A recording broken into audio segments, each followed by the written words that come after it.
What's going on, everyone? Where's Mark the Cyborg? Oh, Mark the Cyborg is here. I don't know why he dropped out. Okay. First time on the big channel. No worries. We just go live, and one of our members is mysteriously dropped from the call. But I'm the worst YouTuber on this channel. We've established this.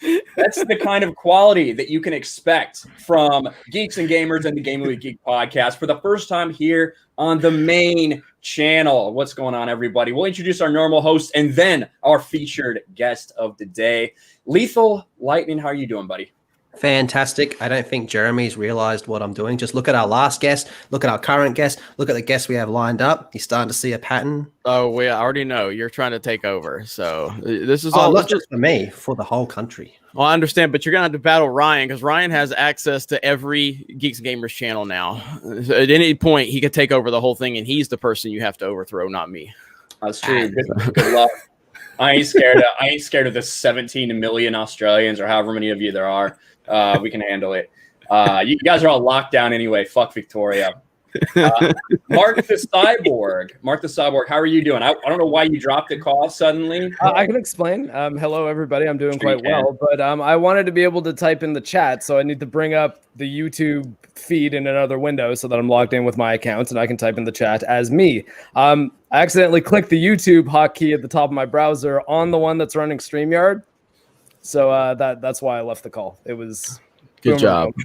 Good job. I meant to hit new tab first though, but I didn't. So hi everybody, I'm Mark the Cyborg. There you go. I know some of you might not know Mark the Cyborg. He was very insulted that when he uploaded the video, people were like, "Who is this guy?" Where's Jeremy? No, it's like 3 videos in a row. I make a video and someone's like, "What's with this new guy?" And I'm like, "I'm not new." Geeks and Gamers doesn't talk about gaming. That's right. Well, and speaking of Geeks and Gamers, we may as well introduce Jeremy, who is the founder of Geeks and Gamers. Like he said, I've essentially taken over everything, but he still hangs around. What's going on, Jeremy? What's going on? Glad to be here. Still trying to mold Mark the Cyborg into Mark Zero. It will happen. No. He will start every video saying, as you know, Rian Johnson released The Last Jedi in 2017, and Disney fans have not been very happy. And then he'll just kind of go into his spiel. It's going to be amazing. I will make this happen. And it's going to be beautiful. And we're going to get you a dartboard to hang up back there. Yes, that is what we need. A dartboard with like custom dart that's actually like prosthetic legs. That would be perfect. All right, and then we also have our featured guest here on the channel, Twisted Jedi. What's going on, man? How you doing? Thanks for having me. Nice. Happy to have you here, man. For those of you that may not know Twisted, can you give everybody a brief introduction about you and your channel and what you've been doing the past couple of years and what you're doing going forward? Yeah, definitely.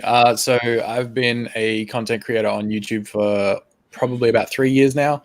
Originally started just before the launch of Battlefront 2. Covered that game for the entire lifespan, the ups and the downs.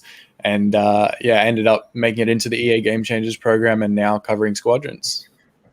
Nice. Well, definitely. And Twisted makes some very in-depth content on whatever it is. So whatever game he's covering, you can pretty much guarantee that it's going to be really fucking solid. So make sure to give him a subscribe. It is in the description below, and I'm sure our mods are going to be throwing it in throughout the stream. And yes, unlike the things that I produce, he actually does make good content. He's more so along the lines of Mark the Cyborg and less than me just reading articles and bitching about Lucasfilm. So yeah, exactly. Jeremy's low tier content. I think low tier as fuck. So is Ryan, though. Let's be honest. That's right. Well, I see Ryan Pronouns gang here. What's up, Midnight Man? We got Twisted was actually the first guy I ever spoke to through YouTube. So me and him go back quite a bit. Yeah, way back. I think the first time Lethal actually submitted a top 5 Battlefront 2 beta clips. That's how long ago it was when the beta for Battlefront 2 was out. That's how we originally met. He submitted the first one on my channel when I had like 20 subscribers. So, well, to be fair, he did email me inappropriate pictures, but I never saw him. So I didn't see him until after the fact. I'd already brought him on the team, and I realized, oh, well, I can't get rid of him now. So I'm stuck. Yeah. Well, once you see that, you can't unsee it. So it's probably better you shouldn't see it. It's very true. All right, guys. So before we get into it, let's hit these couple. We got some new members and some super chats. Now, I think we're going to be doing the same thing with these streams, right? Jeremy is going ahead and making them members only after the live stream and then audio. Well, let's. I think the first maybe week or two, we're just going to leave them unlisted so everybody can kind of check them out since we are making that change. But eventually that will be the plan because we do need to do some restructuring on our memberships on this channel since I literally don't live stream on this channel anymore. So we need to kind of reposition those members. So for the first few weeks, if you have the link, it will be accessible for you, and then we'll make that announcement when we're ready to decide to make it members only. But for now, we're going to keep them just unlisted. Yeah, that's true. I see you, bro, but talking about the guy who stole my face. Just glad that's not the one with the pronouns or the gay one. But we do have a couple new members to talk about. So we got Butter Biscuit just became a member. Alex McCarthy is a member. Clay Brazil is a member. Jade Shadow, also known as Mara Jade, is a member. So thank all you guys for becoming members to the channel. We have a few super chats to hit. I'm gonna do this one first. Lancelot for $5 says Skynet is improving their cyborgs. This one boomers up tech even. So I have upgraded recently. Maybe we'll talk about exactly how later. Are you currently wearing your leg right now? Yes, actually I am. Okay. Can we see it? Can we see it? I guess. But We have a guest. Show the leg. Come on. And so yeah. Oh my God. There it is. Look at that. That's so fucked up. Give him a full screen. Full screen. What the fuck? Yeah, give Hurry. me a second, Mark. Hurry. The foot looks weird. Yeah, it looks oddly human. I usually wear a sock on it, but the sock sometimes slips, so I need those socks with the little grippy feet. Twisted, he's all fucked up. Yeah, he's like, why is this guy called Mark the Cyborg? Oh, okay. Never mind. Yeah. I thought it was just clever. No. Wait, Apollo's going crazy for feet. I noticed we also got a full screen of both my posters of Cyberpunk and the Cyborg Ninja from Metal Gear Solid in that shot too. So I switched around the position of those often too. So that was good timing on that one. So Twisted, we have Apollo Patriot here who's literally obsessed with feet from anyone at Geeks and Gamers, and the fact that he just saw Mark's foot, or if you want to call that a foot. Oh shit! It's not really a foot. It's oh my God! Apollo! a human one. Barefoot gang. I'm barefoot too. I ain't fucking showing my feet. You don't know what you just done. Yeah. My human foot is bare right now, but for that or pictures of the bare nub, you're gonna have to subscribe to my OnlyFans. Oh God. This has gone off the rails quickly. Exactly how it should be. I love it. Now, Mikey Gusler for $5 says, ignoring the announcement of pronouns, is Star Wars Squadrons a good game with good gameplay, story, characters, etc.? We're about to dive into that. Let me finish off these couple super chats, and that's going to be our first topic today. Space Windu for $5. What's up, Space Windu? Good to see you here, man. Says, good to see you all on this fine Saturday. Good to see you as well, buddy. Wheezy Bird for $2 says Kotaku said Squadron sucks because Yahtzees win in it. Well, I don't know how that can be the case, but I guess we'll find out today. Yeah, Dan Allnat becomes a member as well. So thank you guys for those members. Thank you guys for those super chats. The way we're probably going to do most of it is we'll talk about a topic and then put super chats in between there. Yep. So now that we're on the main channel, it's probably going to have to alter how we do things a little bit, but we'll work it out as we go. But the question everyone's asking, what are your pronouns? And the reason we're talking about pronouns, because Star Wars Squadrons is here. Now, to introduce this, for me, Star Wars Squadrons is actually one of the very few things Star Wars that I've been excited for over the past several years, ever since Disney really started taking it downhill, in my opinion. And that's because Star Wars Squadrons seemed like a small game that was really focused on giving us that feeling we had from those LucasArts games back in the 90s, the X-Wing versus TIE. I grew up playing those games, and I love the fact that it was a flight simulator where you could control a lot of things that really made you feel like you were in the cockpit of an X-Wing or a TIE Interceptor or whatever it may be. And that's what I felt Star Wars Squadrons was going to be. And then we get an announcement from Mitch Dyer about the pronouns of a character. We find out in the bio of a character, the two sentences that we have in this paragraph, one of them just slips in the fact that, oh, by the way, his husband wasn't very happy about this. it seemed like virtue signaling. Now that's kind of what people are talking about now, as opposed to the game itself. Twisted, you've been playing Squadrons since before it became available. What's your impressions of the game as a whole, and kind of the whole pronoun thing? Is that actually a part of this game, or we just make it a big deal? What do you think about it? Yeah, honestly, I mean, I've been playing the game. I mean, the first time I played it was maybe a month and a half, 2 months ago. And then obviously I got another early playtest last week with the Game Changers program. But it's been fairly solid so far. Like, the campaign is really good. I was expecting, like, after the Battlefront 2 campaign, it was a little bit average. I think this one is going to be better than the Battlefront 2 campaign. Again, I'm not super far into it because as I'm just making content as I go along. But you know, I think the whole pronoun thing, I saw it and just went, it's him again. But it wasn't so much like affecting the story at all. Like, I know the character that it's in reference to, and you meet them literally like as soon as you start the campaign. But there's no, like, it doesn't come into the story, at least where I'm up to yet. It hasn't come into the story and it hasn't affected it at all. So honestly, is it worth like him mentioning it? Do you know what I mean? Like, I don't think Mitch Dyer even needed to put that in there. If you have it in the character's bio on the website, cool, that should be enough. But yeah, I don't think it affects the game. And I think that's one of the problems we find with a lot of these decisions is they always have to make the virtue signaling announcement surrounding something that should be so kind of minor and not even really important to the game.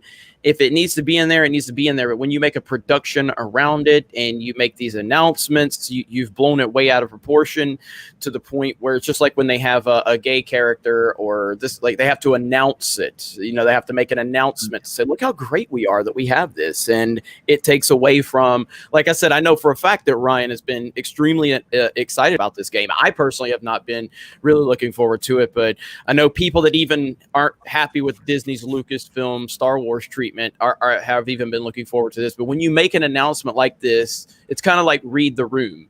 You know, read the room. We know that Star Wars has been bogged down by identity politics, so read the room. And if you're going to put this in there, then there's really no reason to make a celebration announcement. Just let it be. I mean, the whole goal is for equality and for everybody to be treated the same. So just have it and don't announce it and let it just be the standard moving forward. But that's not going to happen, unfortunately. And now here we all are talking about it because a big announcement was made. So, yeah, it does have it in their bio, on their website. It does have. It says, "I'll show you." It's right here. Yeah. And that kind of goes back into the whole announcement side of things. It's just like it's not necessary to announce it.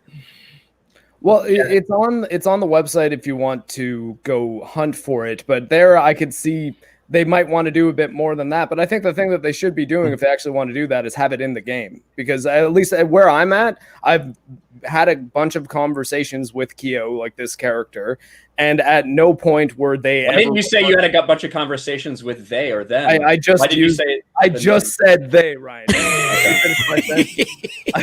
I said, and they are never referred to by their pronoun at any point that I've seen yet. Granted, I'm like 4 missions in, but at no point has it been in the actual text of the game. So the way I saw this is it was Mitch Dyer pulling a J.K. Rowling, by the way, Dumbledore's gay. Like, I mean, it's like, well, if it's not in the actual story, then you're just like reaching for Twitter cred. And that kind of just seems stupid. Like, it's like, well, okay. I mean, or you could have that be a part of your story or like be mentioned in the actual text. And maybe it is because, like I said, I haven't finished the game yet.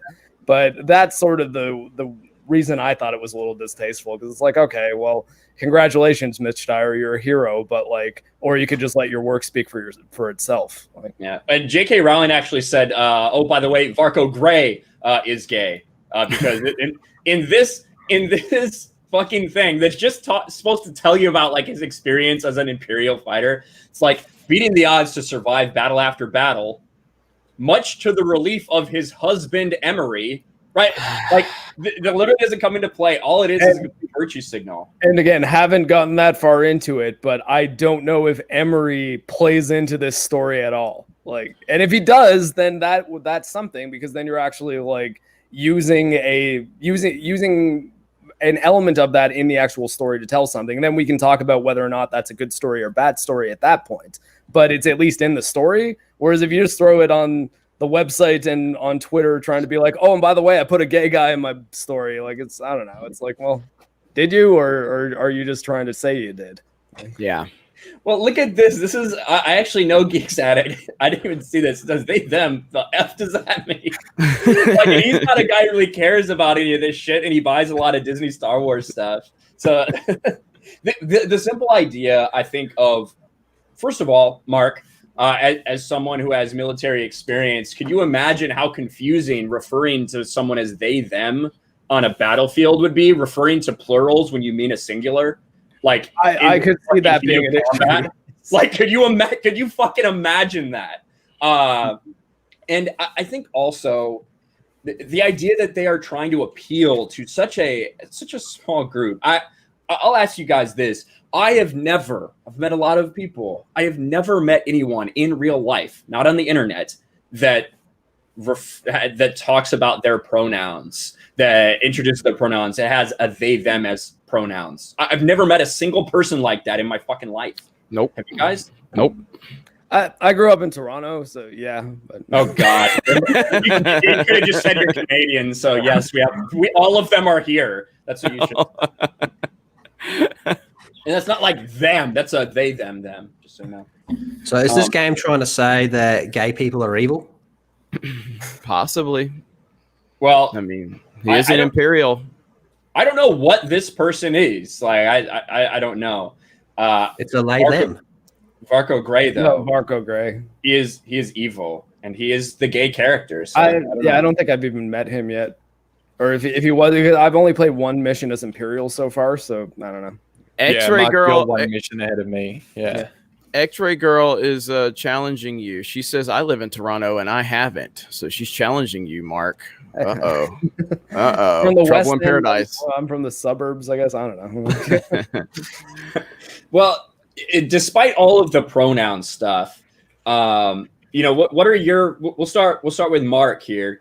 Mark and Twister are the ones who have actually played this game as of yet. Mark, what's your opinion on the game so far? As someone who kind of came into it, wanted to review it. I like aspects of it and dislike other aspects of it. I think the actual flight combat and control you have over things like your engine and shield and weapon power is pretty cool. It is quite technical, so it's not... someone actually in the comments of my new release video was basically making the claim that it's nothing at all like Battlefront 2, and I was like, I don't know if I'm ready to say that, saying it's the same engine, same developer, or a person who developed a good chunk of Battlefront 2. And it doesn't really feel the same. It feels much closer to like old school Star Wars flight sims, just with slightly prettier graphics, because I actually don't think this game looks that good. Playing it in VR is an absolute game changer, though. It's actually a really good game if you're playing it in VR, because doing things like if a fighter is speeding at you really fast and goes past you, you can actually kind of look up in the cockpit of your X-Wing and then track it with your eyes while then tracking with your head. I'm playing it with a controller. I actually was thinking about picking up a flight stick, but because Microsoft Flight Simulator came out, all flight sticks are sold out everywhere, which was interesting information to find out. But just playing it with a controller, it is much easier to do things like track targets if you're playing in VR.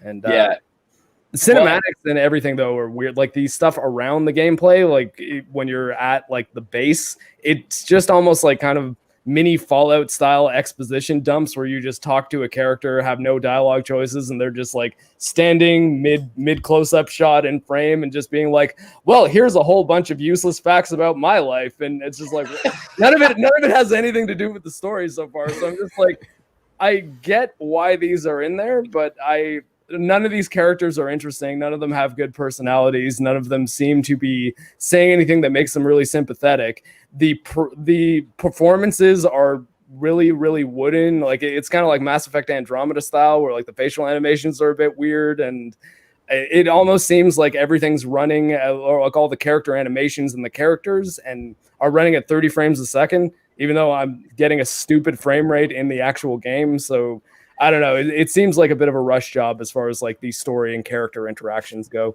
But the flight stuff, especially if you're playing in VR, is pretty good. Now, ballpark, when do you think you're going to have the review ready for? for Geeksy Hopefully Gamers? by the end of the week. I have a feeling I can probably finish the game by the weekend. I might just start exclusively playing in VR because I got X-Ray Girl to actually watch some of my still like 2D screen footage versus my VR footage, and she's like, yeah, the VR isn't very disorienting. It looks pretty good. So my intention was to play it through twice because I hear it's short, once on flat screen, once in VR, but I might just finish it in VR and then write my review from there. So I'm hoping by Friday. All right, and that'll be here on the main channel whenever it's ready. So, and that's Mark. This is Mark. This is the guy that you guys don't know who exists. That's Mark the Cyborg. Yeah, hi. That's him. Now, Twisted, what's like hearing what Mark said? Do you kind of agree? Do you disagree? And what are you playing on? You're playing on a controller, right? Yeah, 100% agree with what he said. Definitely. So I'm playing on PS4 with a controller. No VR, no HOTAS, no flight stick or anything like that. Again, I did think of picking up like a HOTAS flight stick just to get the idea of how it feels. And I agree with all his points of, the characters through the campaign that you can talk to, but it's pretty much pointless because it's just boring dialogue. There's no, choice of what you say to them. It's just, I'm going to tell you these useless facts and you have to listen to them now. And that's all you get. So I agree with that. Like there's kind of some pointless dialogue throughout the campaign. But as far as multiplayer, like he was saying, with VR, you can look around and you can actually like see, a TIE fly over your head or whatever it may be. There is an option, like there's a keybind on controller to free look as well, so you can still do the same thing, but it's nowhere near it. Like you actually have to manually do the input and then pull the joystick back for them to look up. So it's a bit more difficult, but gameplay overall is really solid. I've been playing more multiplayer than the campaign. I'm only 4 missions into the campaign. I've just gotten to the Imperial part. But again, the best thing is the power management system.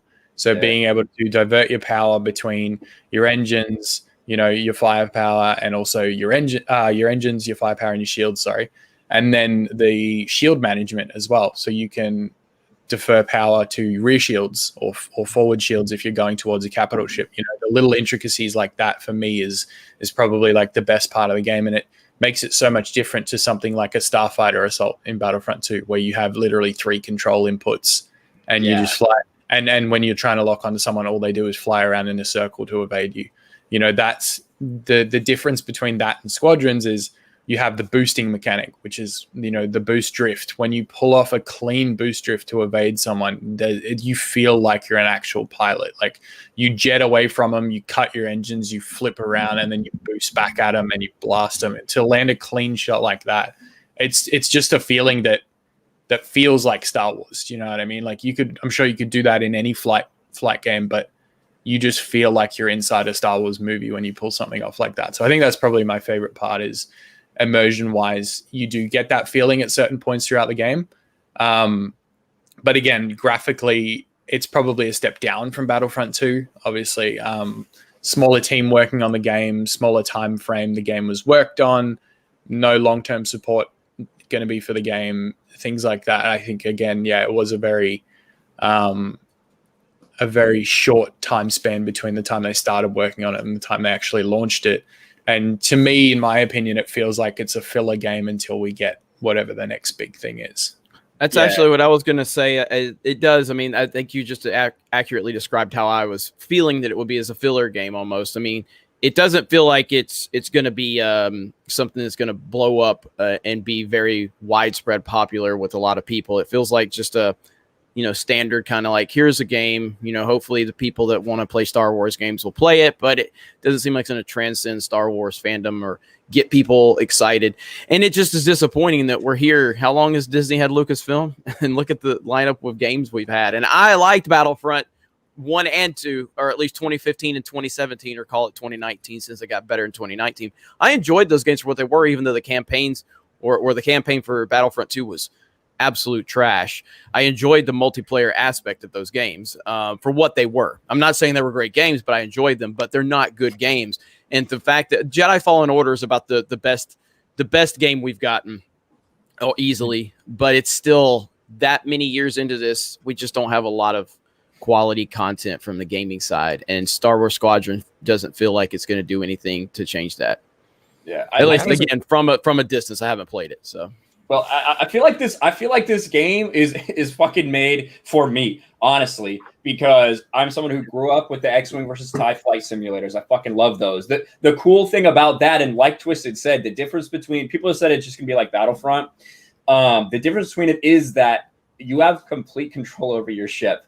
Like literally the ability to divert energy from your engine. So you're only going to be able to go maybe at 3/4 power, but you're recharging your lasers faster, and you can slightly buff up your shields that have been knocked down to equalize shields, forward and aft, to put all of them forward if you are attacking, or all of them back if there's someone on your ass. That's a big game changer. And the kind of maneuvers that they designed this game to be able to pull off, it's exactly like the X-Wing books. Like the X-Wing books from Michael Stackpole back in the 90s, where he kind of created dogfighting in the Star Wars universe, which is then what they made those books kind of based off of, or those video games based off of.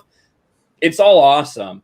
And so that's one of the reasons I have been so interested in it, is it feels like it is for a niche market in a way. And I already do have a flight stick mark because I'm an actual PC gamer. So I already have a flight stick. Did you get a VR headset?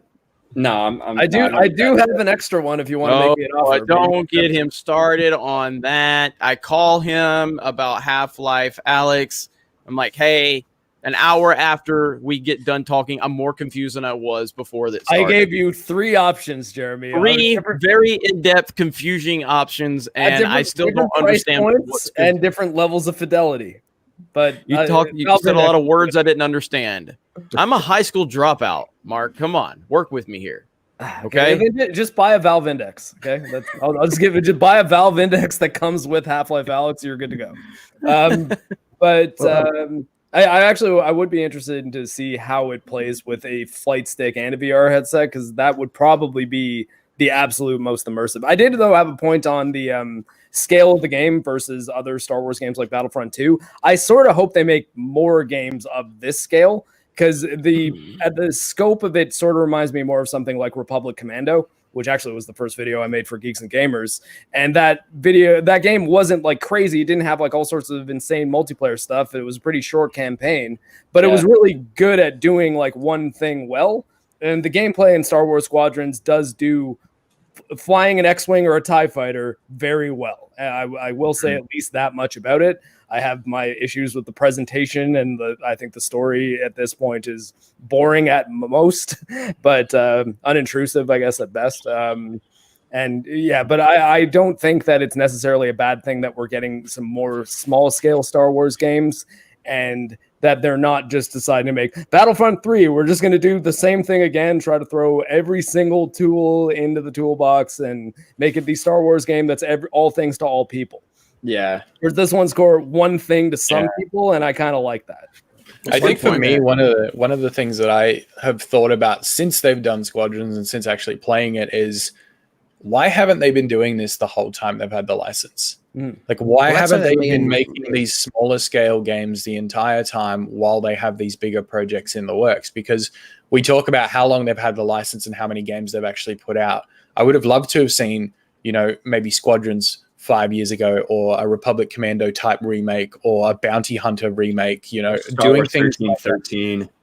13, if we could have actually gotten that. I think that one would have been larger scale. But that probably would have been bigger, but it would have been, these smaller scale games that have small teams, you bring on different studios to work on them. So you look at Call of Duty and how many studios they have that work on different games. You split it up between different studios so that you can pump out more content, more games, and that keeps more of the fans happy. Well, it's like what Ryan talking about with old school LucasArts. They just used to go, all right, what's popular at the moment? Doom. Okay, make a Star Wars clone of it. Dark Forces. Boom. That was all they did. Still want that Darth Maul game. The actual story of how the Death Star plans were stolen. Thank you, Mark. And I think those are good points, because if we weren't lacking so much over the last several years, and they had a lot of these smaller titles that were kind of, and I think a lot of people wouldn't have been as disappointed with Battlefront 2 as they were if there was a lot of these smaller content that had been filling those gaps. But Battlefront 2 was built up to be this end-all be-all, all 3 generations of Star Wars, and then it just became a complete shit show once everything released. And then you're promised this great campaign. It was an awful campaign, But again, if we had these smaller titles like Squadrons, multiple titles like that over the years, I think fans would have been a lot more lenient on that game. I still campaign from the Empire's perspective for 3 missions, and then yeah, we all knew the prologue mission of this game and Empire defects. Like we all knew the woman of color was not going to remain on the. She belongs in the rebellion. Yeah, she didn't say. The tutorial mission ends with the guy being like, I can't accept what the Emperor is doing anymore. And I was like, okay. Well. I've seen this somewhere before. I remind everyone, I was at the Battlefront 2 panel in Orlando at Star Wars Celebration, and before they announced that game, this girl stands up on stage. There's a room full of dudes, just all dudes and a few women, and this girl gets with this, are there any girl gamers in here? And you heard like 2 or 3 girls. It might have been a couple of high-pitched soy boys actually that were screaming. It was awkward as hell. And I'm like, why did they ask that question? That was such an odd thing to ask. And then the Iden reveal. The Candy Crush panel. Yeah. It was so awkward. Well, and Lethal brought up the exact point I was going to, is that they just pumped out so many games, and it's like, okay, let's do Civilization, but Star Wars, Galactic Battlegrounds. Let's do a real-time strategy game, Empire at War. Let's take all of these things and give you guys Star Wars content. Not every one of these games is going to appeal to everybody, right? But when you put these things out there, you will have stuff. And then you'll get your fucking killers like KOTOR and KOTOR 2. You'll get your Jedi Outcast. You get your Jedi Academy, right? And that's in the early 2000s. That was the golden era. You get your Bounty Hunter, which was a Jango Fett game that I play now on the PS4. The controls haven't really held up that well, but yeah. Hey, I want to say real quick, we've had a great turnout so far. We've got over 700, closing on 800 people here now. Thank you guys. This is the first time we've had the Gaming with Geeks podcast here on the main channel. We're going to be doing this every single Saturday, same time, same panel. We'll have guests. It's awesome to have Twisted Jedi here. So mods, make sure you drop in links to his channel. But yeah, thank you guys for being here. It's awesome. Smash the melee button, share this out on Twitter, and we've got a lot more to talk about. That's right. Tag Mitch Dyer in it. Yeah. Let Mitch know. Let Mitch know. I was going to ask you, sorry, Ryan. What's like the hype level around for this game? Because you're someone that's got a lot of, you're really involved with it. Would you say there's a bit of hype? Not really, kind of in the middle? I'd say it's probably in the middle. Like, obviously, it's very niche market. There are some people that aren't interested at all in a flight game, and you see, coming out of Battlefront 2, there were the people that were like, oh, I never even touched Starfighter Assault. Like, I played it the first day I got it, and then I never played it again. There are people like that. So a game like Squadrons doesn't appeal to them at all. But there is a small portion of that market that absolutely is dying for something like this. Obviously, like Ryan said, fans of X-Wing versus TIE Fighter, this appeals to them so much and in such a big way. So they go crazy for it. In terms of like the hype around it, it was hit or miss. There was, like I said, there were some that were really excited and some that weren't at all excited, that pretty much just said, oh, I'm not going to buy this game. What's the point? In terms of traffic on views, it's still doing fairly well. Nothing to the scale of Battlefront 2, purely because the player base was so huge for Battlefront 2 towards the end when we were getting all that good content. But yeah, I think Squadrons, the problem that I'm going to have with covering Squadrons is the longevity of it. Yeah. I think not getting any ongoing support or anything, they'll patch it if they need bug fixes or whatever, but they're not going to be adding any new content. The campaign stays the same. There's not going to be any DLC add-ons for the campaign. Once it's done, it's done. So I think longevity-wise, within a couple of months, we'll probably start to see a significant drop-off in hype for the game. Yeah. Hopefully there's something new by then. Yeah, that's why I'm making Harry Potter videos. I mean, Jedi Fallen Order 2, is I think really going to be the next big thing coming out for them. That they're trying to cash in on that hype for Fallen Order, so that's where I would imagine the next big thing will do, and I'm sure they're fucking rushing it as fast as they possibly can. Please don't. Well, because they're like, oh fuck, we didn't make this game live service, but people like it. How are we going to make more money? I don't think they're going to do a Battlefront 3 because their license expires in 2 years, right? Yeah, so, it's such a large-scale game to tackle if they were going to do it. Well, yeah, and you wouldn't want to get a live service game out that's only got a 2-year lifespan. Well, what? Okay, we'll give it a year to make it. Yeah. So you got a live service game for a year. That just seems pointless. Mm-hmm. So unless their license gets renewed, I don't think there'll be a Battlefront 3. So I think the best thing they can do is just more games as much as possible. Yeah, even like if they these are smaller scale ones. Yeah. So But that's what they should have been doing all along. That's the thing. It was $40 Australian, US, American, 60 Australian, 40 US. Yeah. So yeah, that's probably the way to go. Yeah. Let me hit some of these super chats now, guys. Thank you for all the super chats we've gotten. So Blue Eyed Scorpio for $2 says, "Here's my pronoun," and puts a middle finger in the air. Thank you, Blue Eyed Scorpio. Crow Fu for $5 says, "With all this censorship that no fan wants, it's good to know that anime so far has not been greatly affected." Well, there you go, Crow Fu. He's a fellow anime fan. Lethal stays awake all night watching anime. Did you see what Mara sent me? Yeah, go get your anime pillow, please.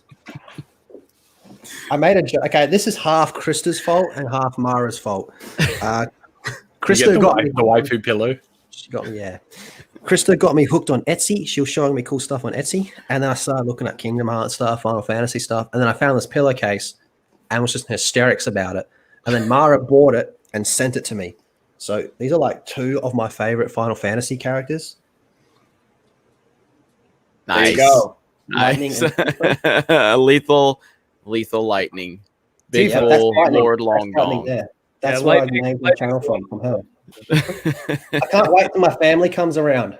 You just got that in the bedroom. It's got a hole in Keeper's mouth. Yeah, that's what I see happening. Still rookie size. You need the full body size Dakimakura. That's No, because I can rest my head like this. or like this. There you go. There you go. Thank you, Krista, and thank you, Mara. All right. 100 T Pauls for $4.99 says, "I think the game is really fun so far. It definitely has issues, but the pronouns is so weird." Yeah, and like Twisted said and Mark said, the pronouns literally haven't come into play. It's all about this fucking virtue signal for these people. And simply by Mitch Dyer tweeting that out, they lost sales of the game. Like, there's probably like 5 people in those replies that are like, "I'm going to buy this game now." And they're going to be really disappointed when it has literally no effect. But they've turned a lot of people off just from that, from something that they didn't need to do. Yep. According to Daddy Issues, it looks like according to Christy has a parody account. According to Daddy Issues for $2 says they can't get this crap in without subterfuge. Correct. Basically. Damon, yeah, and they wait till after the game is released, and some people have already bought it before he tweets that out, of course. Dayton Thomas for $5 says, "We don't care about pronouns, just make a good game." Yes, please. I think we can all agree with that. Except Mark, who needs to care about pronouns because he lives near Toronto. Paulie D for €5 says, "I checked out some of your wars." I checked out some of your war. Yeah, Mark, you're muted, just so you know. I checked out some of your Warzone streams. I think Lethal and Josiah are badass motherfuckers. Mark is the ultimate team player, and Ryan is a bit of a wild card. Ryan is the most inconsistent Modern Warfare player, Warzone player ever.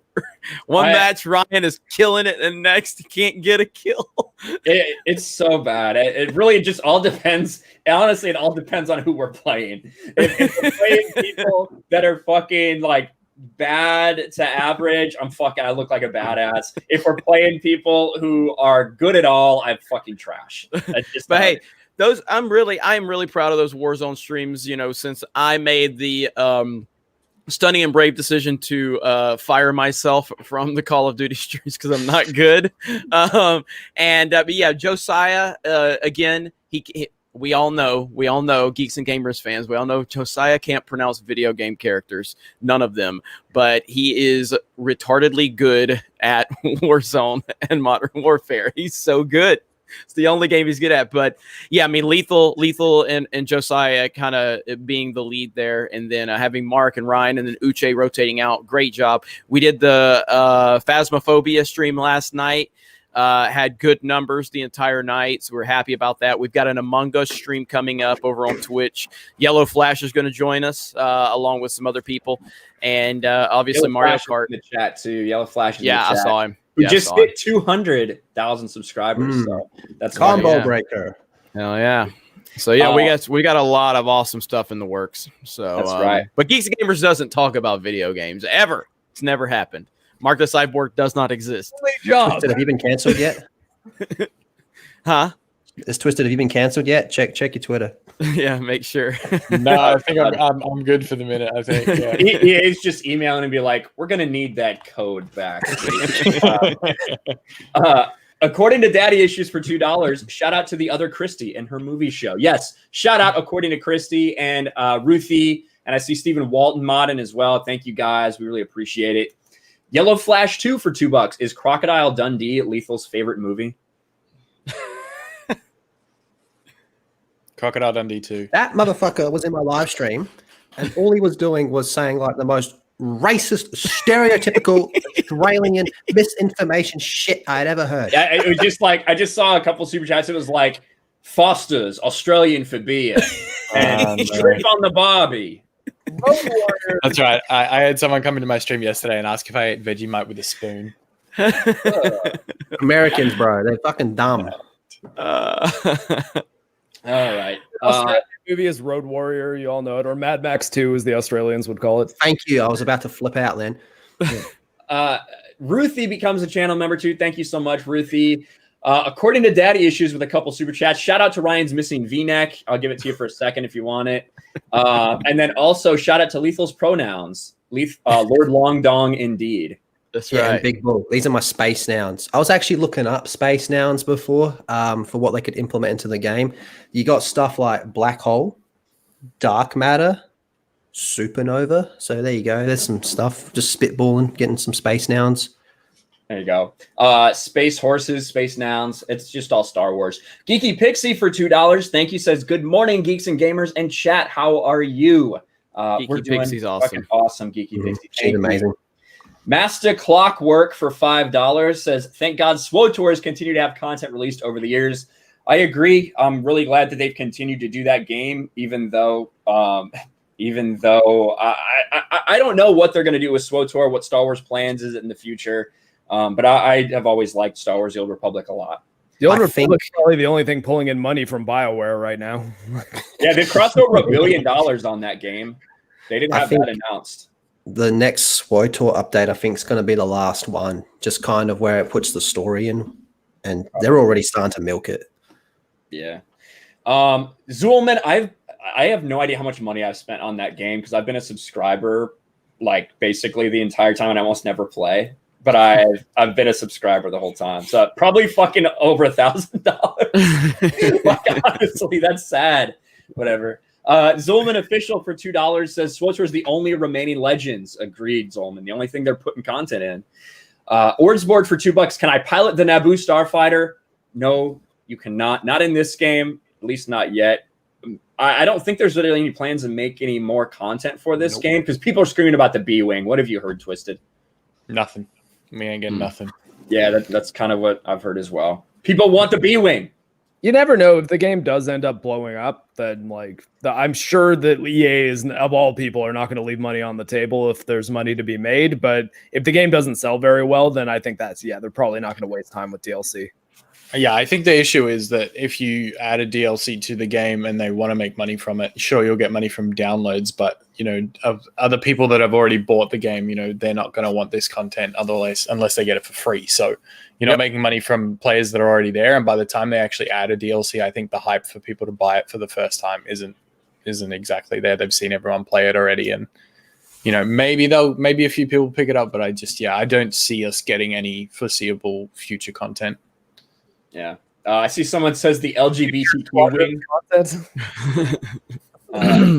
I don't give them any ideas about the LGBTQ wing, or you're going to see it. That'd be my suggestion. Mikey says, "I want a Jar Jar Binks game now." Well, thank you, Mikey. I don't know if you're going to get that. He might be the only one ever. Krista wants one too. Yeah.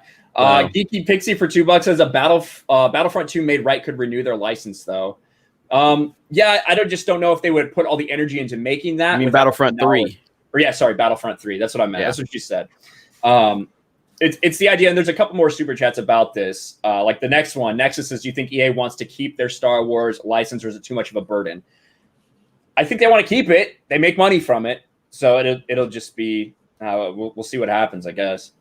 Yeah, I mean, EA doesn't care. EA doesn't give a fuck about the optics or the PR. As long as they're making money, they don't care. I mean, EA's been hated for forever, but they don't care about that if they're making money from it. And I think there's a lot of pressure that goes with having the Star Wars IP, but there's obviously there's a huge, opportunity to make money. I mean, look at what happened with the Battlefront 2015, where they were rushed. Disney rushed them to get that out before The Force Awakens hit theaters. So the fact that it didn't have any, campaign really wasn't EA's fault. Not to say it would have been a great campaign, but it was more so Disney pushing them to kind of have it coincide with the release of The Force Awakens. But they still made a lot of money. Yeah. We're gonna run through a couple more of these super chats, guys, and we'll go on to the next topic. It's clear the game movie audiences are more sophisticated than the past with games like Ghost of Tsushima. Why haven't lightsaber duels become more authentic? I think, listen, the best lightsaber combat you're going to get is what? Jedi Fallen, or not Jedi Fallen Order, sorry, Jedi Outcast and Jedi Academy. If anything, it's gotten less authentic over the years. Yeah, exactly. Those games are really lightsaber combat. It's frustrating as fuck sometimes. But yeah. We have a LeBron Jeremy account in the chat. Oh, Jeremy Jordan's better. Where LeBron Jordan? Or LeBron Jeremy. It says Jeremy plays with Barbies, I think. Where did it go? Okay. Oh, is that because of the dolls line that I had in the G.I. Joe thing? I like the profile picture is just whoever you are. Like, he didn't even change. Whoever that is, it just hasn't updated yet or something. Bro, update it to the crying. You got to put the crying LeBron there if you're going to do that. Put a crying LeBron with a Star Wars hat. All right. So Christopher Mills for $2. Has anyone heard of Redout on Steam? No, I can check it out though. Oh, Wait, boy. you haven't heard of it? Mark is going to put it on his wish list. He's going to ask me to buy it for him now. You've already, anytime you guys bring up a game that he hasn't heard of on Steam, he's going to add it to his wish list. He's going to message me over and over again and let me know that he wants it. This is why I work here. Jeremy buys me things. Oh my God, I have it. You've never heard of it? No, I'm serious. It's in my library. No joke. 20 euros. PC gaming, everybody. Mark just buys shit. He doesn't even know it. He gets it whatever he can on Steam. I might get it in a humble bundle or something though. So, yeah, you got the enhanced edition. Apparently, yeah, no, I don't know when or how, or maybe it might have been right around the time I got a VR headset and just thought it looked really cool and picked it up if it was cheap. But it says Redout is a spiritual successor to Wipeout F-Zero. And I do really like Wipeout a lot. Looks like a pod racing game. It looks awesome. I might check it out. So yeah, thanks for the tip. Yeah, it looks awesome. Dude, it's one of the reasons why when people are like, "Oh, PC gaming's so expensive," I'm like, sometimes I just have games that I don't even realize I have, guys. You make it up on the software end. Or if you work for Jeremy and he buys you stuff. More awesome metal for 20 euros. Thank you so much. Squadrons is going to be a rehash of Rogue Squadron games in HD, but with a bunch of female warriors replacing the entire rebellion. They already did this in Jedi Fallen Order with Saw Gerrera's crew made of all females. Thank you, More Awesome Metal. I appreciate that. I do think that talking to Twisted, listening to him and listening to Mark, it does seem like that there was a lot of kind of love and effort put into this game as far as making it feel like you're actually in a cockpit. But there are a lot of people that do feel like it's just Rogue Squadron with identity politics or Battlefront 2 pilot mode, with identity politics. Yeah. But that's why I'm going to be watching. I was down to buy this game until all the shit came out. Probably going to be watching a lot of streams and kind of making the decision as far as if any of this stuff actually affects the story or not.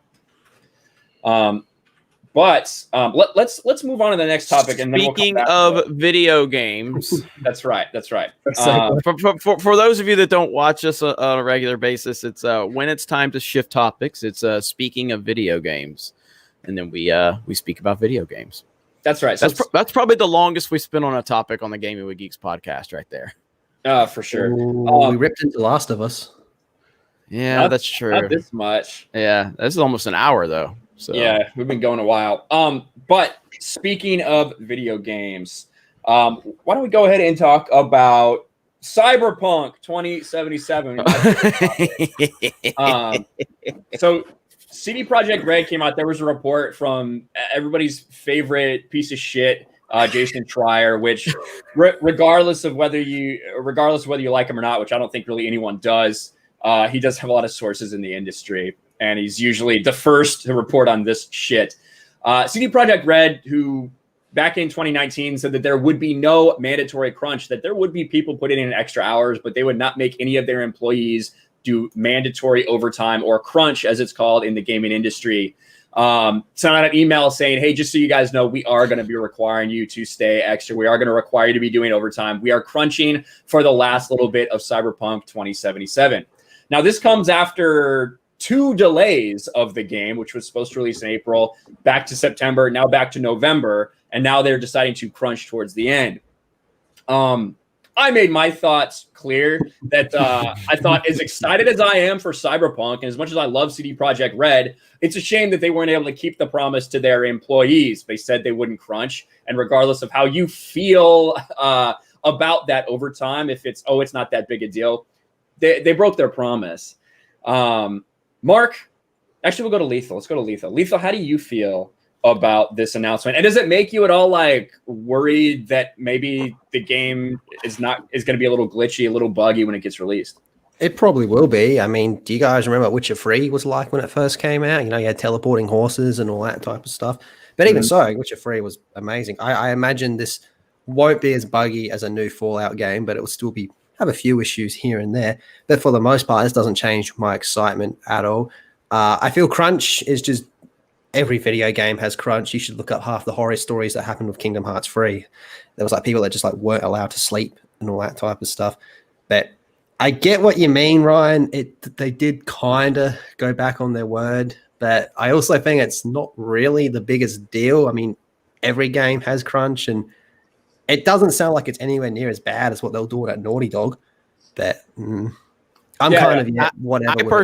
I personally don't have I don't care about this. It's not a big deal to me. I mean, I don't know if it's, again, is it going back on their word, or is it finding out that they overestimated, what's going on, so then they had to shift, the process. That's kind of how I look at it. I mean, look, I criticized, CD Projekt Red earlier or last year, and I got killed for it. I know how it is. But I don't see this being a big deal. At the end of the day, what we want is a good product. We want these guys, like Cyberpunk 2077, in my opinion, is one of the most hyped games of the last decade. This game has insane expectations. And when you have insane expectations building like this, you're going to have to shift your process based on what's going on. And I think they're feeling the pressure. People are anticipating this game being game of the generation. And if it falls short of game of the generation, it's going to be viewed as a disappointment. That's just ultimately what the situation they find themselves in. So I don't see this as a big deal. I know Mark has a lot to say about this, but I don't know. Let Jedi, if Jedi has anything to add first, because then Mark's going to talk for an hour and a half. So. What do you think, Tristan? Yeah, honestly, I don't have a huge opinion on this, but I think, like Jeremy was saying and you guys were saying before, crunch is just something that ends up being part of gaming. I think anyone in game development knows when it gets closer and closer to launch day, if things aren't quite there yet, they aren't quite ready, you're going to be required to do what's necessary to get that game out on time. Like you guys were saying before, they've already pushed the game back twice. You don't want to have to push it back a third time. So you need to understand as an employee that you may be required to work those extra hours. And it's the same with anything. If you have a deadline in any business, regardless of gaming or not, if you can't get that done by the due date, you're going to have to work extra hours leading into it. So I just think it's necessary. And I know they promise not to do it, but sometimes, yeah, like Jeremy said, you underestimate the project that you're taking on. And no pun intended there with CD Projekt Red, but they underestimated what they've taken on in there, and they need to actually crunch now and do that to get the game out when they need to. Yeah, there you go. What do you think, Mark? Okay. Oh boy. Welcome everybody to the first episode of the Mark the Cyborg podcast. But anyways, stating bias is though, I'm really excited for Cyberpunk. I really love CD Projekt Red. Witcher 3 is one of my favorite games of the last generation. So there is some like, maybe I want to defend them because I like them to my perspective. I am also like I criticize crunch myself. I don't think that it's necessarily a good thing for the gaming industry to crunch employees to the point of burnout, because that's how software engineers in particular decide, okay, well, I'm just going to go work at Spotify or Google or Amazon and make way more money for probably doing a lot less work and more reasonable work. A lot of the people that make video games are in video games because they're passionate about making video games. So if they start burning out, we're going to lose a lot of good developers.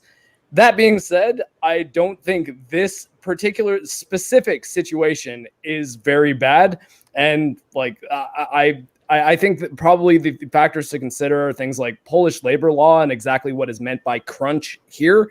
We're talking 6 weeks, one extra work day, which means they still get one weekend day. It's not like, okay, we're going 7 days a week until the game comes out. Everybody, all engines firing. We're putting cots and tents over at everybody's desk so that no one gets to go home. It's not like that. They're like, okay, one extra work day, still normal hours. Evenings in Polish labor law that CD Projekt Red is paying is 150% of your wage. Weekends, which one weekend day being, is 200%, meaning all these developers are getting paid for a full weekend for one extra day of work. I imagine a lot of them would voluntarily do this, and I think the only broken promise is that, like, so how long ago was it? April? Well, article. A lot of them have been doing this for the past year. A lot of them have been mandatory or have been voluntarily crunching.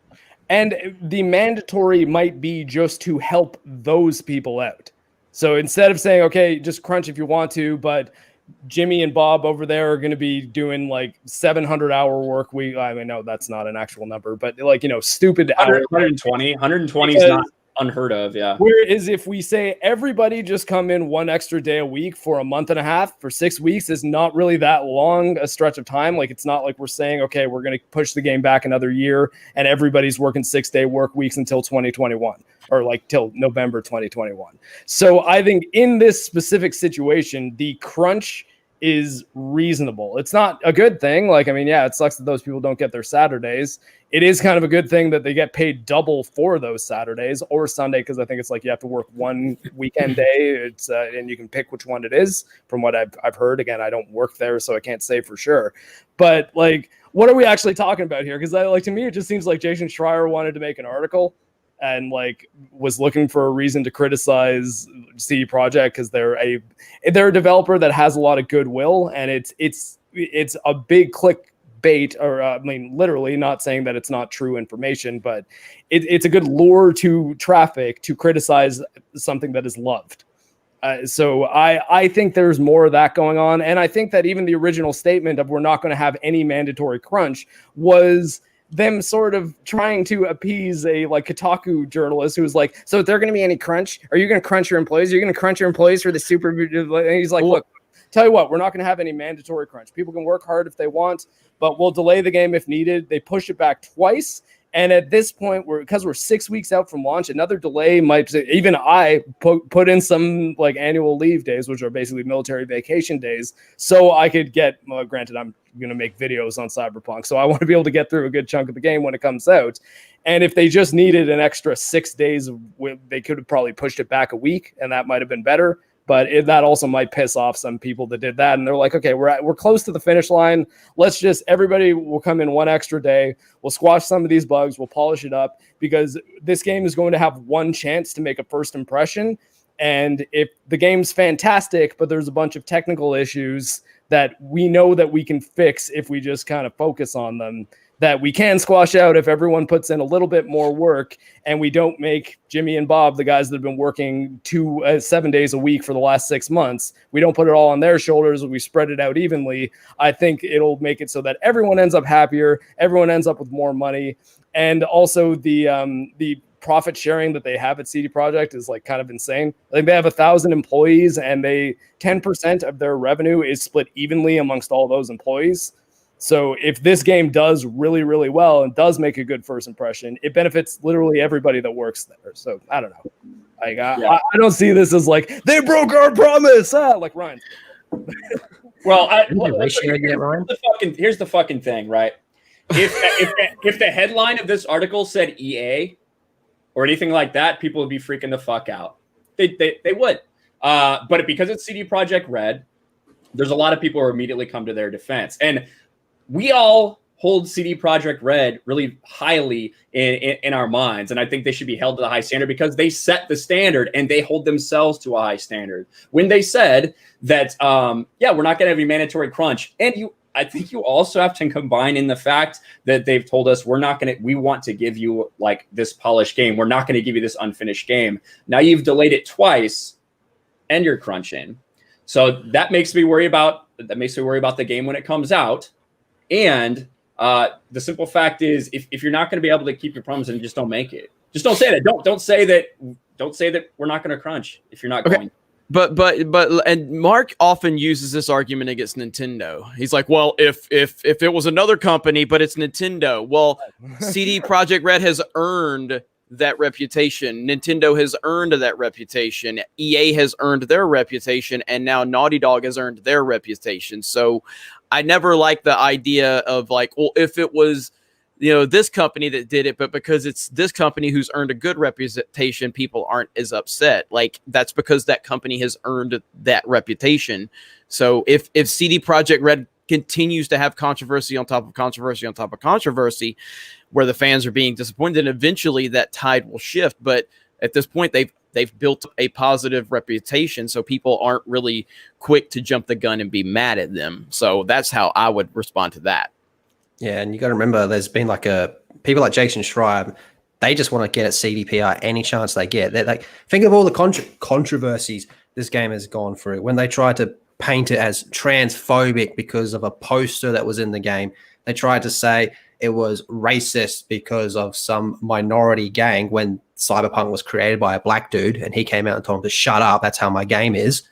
Look at all the crap they've gone through. They take the smallest things. The media takes the smallest things against CDPR or Cyberpunk and tries to blow it out of proportion. I'm not saying what they did is correct. Like, right. To Ryan's point, and to challenge Mark's point about like, Schreier just kind of going after, something that's loved. They did make the statement that there wouldn't be crunch. They made that statement. No one forced them to make it. They made it.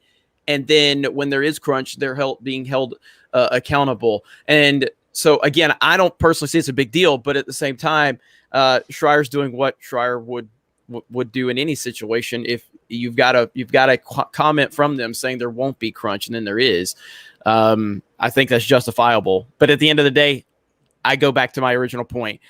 If a company is going out of their way to, I think delaying a games is generally a positive thing, because it's showing that you're acknowledging that the game's not where you want it to be. You don't want to release a broken game. So I've never had a problem with delaying games. And again, I think that Cyberpunk is in a very, very, very unique situation with the insane expectations. It's been a long time since I've had since there's been a game coming out with these types of expectations, at least from my perspective. If someone wants to challenge me on that, that's fine. Grand Theft Auto 5. Huh? Grand Theft Auto 5, maybe? There was a lot of hype around that. I don't know. I saw someone mention in the chat, you could actually argue No Man's Sky as being a game that had stupidly unrealistic, like on a much different scale. But there was a lot of people in, especially the more kind of normie video game groups that I'm in on Facebook, who are just like, this game is going to change everything. There's not going to be any video games other than No Man's Sky. It's going to be the one. And they fought tooth and nail to make that. I think actually I might have just stolen that exact phrase to like earn that game's reputation back with a bunch of free updates. But the expectations on it at launch were like insane. And Cyberpunk might be dealing with that on a larger scale. I would say Cyberpunk 2077, I would argue it has more hype than GTA 5 and No Man's Sky. No Man's Sky had hype within the game, like pure gaming industry. I don't think it had mainstream hype. Like, and of course GTA 5 is going to have hype. It's GTA, but Cyberpunk has, ridiculous mainstream hype and, you know, hardcore gamer hype. It transcends everything, it seems like, at this point. And if they fail, it's going to be bad. It's going to be really, really bad. And yeah, No Man's Sky was a complete failure. But honestly, do we even talk about No Man's Sky even as a joke? It's so irrelevant at this point. We don't even talk about No Man's Sky even as a joke. Yeah. And now I think the game has improved in recent years. I haven't played it, but yeah. It's going to be interesting how this all plays out. Yeah, and just one last thing before we read some super chats. Do I think that working weekends for 6 weeks is that big a deal in the grand scheme of things? No. And you know, if you'd actually watched my video on it instead of clicking dislike and leaving a comment, you would have realized that I've said that's what I did. Yeah, exactly. You would have realized that I even gave examples of myself where sometimes you just have to get shit done. There's been times at work where I have essentially not slept for 3 days at a time, and not YouTube, because YouTube is not my fucking job, right? But because we had to do things. But that's the expectation. We kind of know that. We never had any promises from anyone saying it wouldn't happen. And if I was a fucking young, hungry, up-and-coming developer for CD Projekt Red, I'd probably like, fuck yeah, I want to be in there. I'm passionate about this. Give me that overtime money. Yes, fucking please. But if I was 40 years old and I'm missing my children's sporting events because of this mandatory thing that I was told we wouldn't have to do, then yeah, I'd get upset, because that's not the expectation that was set by your employer. So I respect everyone who tells me I was in Iraq. This is nothing. That's true. Developing a game is nothing like being in Iraq. So, and thank you for your service. But that's just my final comment on the, well, is 8 hours a week. Why are you guys talking about video games right now? People are dying. Yeah, exactly. Never talk about anything. You're not allowed to talk about pop culture, even if you have a pop culture YouTube channel. There's children starving in Africa right now. That's right. All right, let's get back to some of these super chats, guys. Luckily, that we didn't get ratioed when I talked about Cyberpunk, so that's good news. Liquid Nitrogen for $4.99 says, "Do you think there will be a Star Wars game that is focused on the Clone Wars era, especially after Clone Wars Season 7 hype?" No. All right, say that again. I'm sorry. Do you think there will be a Star Wars game focused on Clone Wars era, especially after No. Clone Wars Season 7 hype? No. I don't even. I mean, again, I loved you know, Season 7, and especially the last 4 episodes. But just be real with it. No one's talking about it anymore. Twitter told me you hate it because it had SJW hair. Twitter. Yeah. Did Twitter confirm that? Well, it must be true. Twitter confirmed that. Must be true. Yeah, honestly, there's people that working at Lucasfilm that don't even know Clone Wars is a thing. It's just not. It's just not as. It's not as big a thing as people think it is. Yeah, so it's true. Started off as a children's TV show and remained that way. Crowfu for $5 says, "Is Lethal's new favorite anime Rent-A-Girl?" Wait a minute. I'm gonna go downvote Ryan's video real quick too. Or is his blanket his waifu? Who said that? Crowfu, you'll be my waifu. Commando Rex for $4.99 says, "Gentlemen, what's the worst superhero games controversy right now? Peter remastered face change or Marvel Avengers?" Also, I like Marvel Avengers. Marvel Avengers, I think a lot of people are just like, man, on the Peter Parker face change, people are really upset about. Yeah, fuck that. That shit's really are. That. They are. And we're going to talk about that. But yeah, people are worked up. Yeah, we're going to talk about that next. Michael Abel for $4.99. This is a question for Jeremy. If I want to rewatch this stream, do I need channel membership? Will there be any more members-only content on Gaming with Geeks channel? I don't have any. Well, I don't want Ryan to make a video saying I promised something and then I changed my mind. So I'm not going to make. They lied to us. Right now, the only plan that we have for Gaming with Geeks is to upload our Twitch streams and then some gaming highlights. It will evolve, though. We still have plans for that channel, but there's not going to be any channel exclusive content for Gaming with Geeks at this point in time. But I would say if you guys want to pull your membership over on that channel, that's totally understandable, because I don't think it's necessarily going to benefit you right now based on the plans I have. Yeah. And for this channel, honestly, I might end up just leaving this entire stream public, because it's a really good stream, and I really want it to kind of set that tone. I want people to understand that this is going to be here every Saturday. So I might just end up leaving this stream public for this week, and then we're going to take it case by case situation. But I'm very happy with the turnout so far, and the content we've produced. So this might just they all stay came for public. Twisted. Yeah, they all came for Twisted. So, but I am happy with this so far. So I might just leave this one public. Our algorithm sucks on this channel anyway. This channel's dead. So yeah, fucking it's over. Sports Wars is the real leader of Geeks and Gamers right now. So I'm always on the dead channel. It seems to be a theme. According to Daddy Issues for $2, says, shout out to console gaming. Mark knows it is best. It's not. All right. Venom Snake for $2.99 Australian. Yellow Flash is such a legend. He is. Yellow Flash is. He's all right. Nah, he's good. He's good people. We'll definitely have Flash on here. So we'll definitely have Flash on. That's right. And we've got something in the works with a bunch of people for a Among Us stream. So that'll be fun. Mm-hmm. Scottish Nerd for £2. Remember the Aussies lost the Emu War of 1932. First of all, get your dates right. Second, if that war happened anywhere in any other place of the world, you would have been steamrolled. No. Our environment gave us an advantage that the rest of the world just does not have. And to come onto a stream with myself and Twisted and to say that is just, it's just horrible. Just horrible. There you go. Bitter Biscuit for $5 says, why do companies think EA is a great company to license their games? Madden with that terrible extension. Think Star Wars will stay with EA? The bottom line is, as mad as EA makes us, as bad as Madden 21 was, it sold more than Madden 20. Like, even with all the reaction, all the outrage about it, they make money. Yeah. The one word answer is just money. Money is. Yeah. I mean, Twisted, do you if you have to make a definitive guess right now, does EA keep Star Wars moving forward?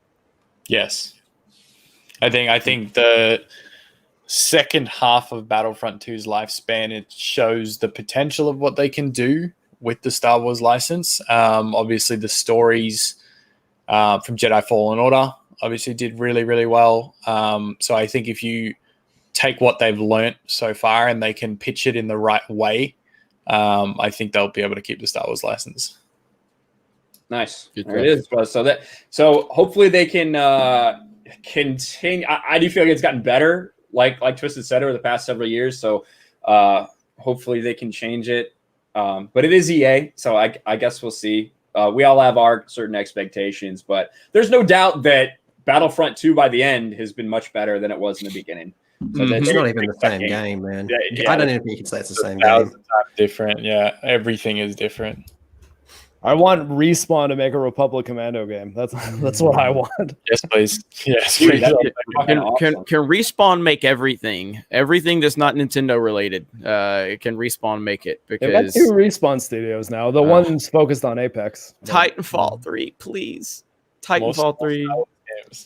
Well, I guess it's a bit of a tangent, but I sent Jeremy an email I got from Xbox, like that said a Game Pass update. They're adding a bunch of EA games to Game Pass, and in it they said with some of our biggest console games like FIFA 20 and Titanfall 2, and they mentioned Titanfall 2 as one of the biggest console games that EA has, and I was like, that's pretty crazy that they're using Titanfall 2 as the second point after FIFA. It made me feel good. Every time we play, we get in the lobby with the same people's Jedi Master Nutsack or something. Yeah. That dude is always playing in every lobby we go to. They can't be that big. The Xbox One version is probably going to have a whole lot more subscribers soon, or players. Yeah. Well, you should play on Steam. Because for those that are not aware, I am a simp for Titanfall. Titanfall 2 is one of my favorite games of all time, as was the first Titanfall. And I would really appreciate it if we get a Titanfall 3 at some point in my lifetime. Yeah, we'll see if it happens. Matt G with a little piece of cake for $1.49. Thank you, Matt. According to Daddy Issues, for another $2, says, shout out Stephen Walton's bad shaving job. Shout out Stephen Walton. He's in the chat right now. Modding, thank you. Geeky Pixie for $10 says, it looks so similar to Battlefront 2 pilot mode. So to me, it doesn't acquire my interest. Even got in it with a Squadrons fanboy over my opinion last night, over me not wanting to give it a try. I ended up blocking. Well, I would just say that there's people that I trust, like Twisted, who's played a lot of Battlefront 2 Starfighter mode and a lot of Squadrons, who says it's very different. And so that's what I would say. Would you agree with that it is very different, Twisted? Yeah, I do agree. I can see from the outside looking in how it could look similar to, just playing in first person on Starfighter Assault, but until, you really master the mechanics of Squadrons, and like we were talking about with the power management system and the shield management and the boost drifting and things like that, all the different techniques and things you can do. I think, that just gives you a better understanding of how much it separates it from Starfighter Assault. The countermeasure, the way that your ship is customizable is so much more extreme than what they had in Starfighter. And the controls, instead of, like you said, just having 3 controls basically. So, but yeah, absolutely, Geeky Pixie. I understand that there are a lot of people that are going to fanboy about it. I think the easiest point of comparison is if the Battlefront 2 space combat is more like a Rogue Squadron game, then the Squadrons is more like an X-Wing or TIE Fighter game. Like, yes, it's the Battlefront 2 is much more arcadey and just like aim and shoot. Yeah, 3 input controls and that's it. Yeah. Are you bringing the puppies on for to try to get more likes? Is that what you're doing? Everyone, this is Baby JoJo. All right, can we get some likes? I mean, come on, people. Can we get some likes? She's adorable, and she's a motherfucking JoJo reference. You know what I want to see? I want to see you like bring just a big bucket of water over there, hold the dog over the water so it does the what's actually funny is our other dog Harley hates taking showers or baths, whereas JoJo seems to really love being like all wet in the shower, and she gets so like unbelievably tiny because she's all fluff. And it is, of course. I think this is the only person that likes seeing the dog is my nerdy Elm. She gets really excited whenever JoJo comes on screen. So there you go. It's Pauly D for €10 on the Cyberpunk crunch uproar. Isn't crunch overtime just a crappy part of certain companies? I know a lot of jobs where the culture is just to do long work and sometimes they're not billable.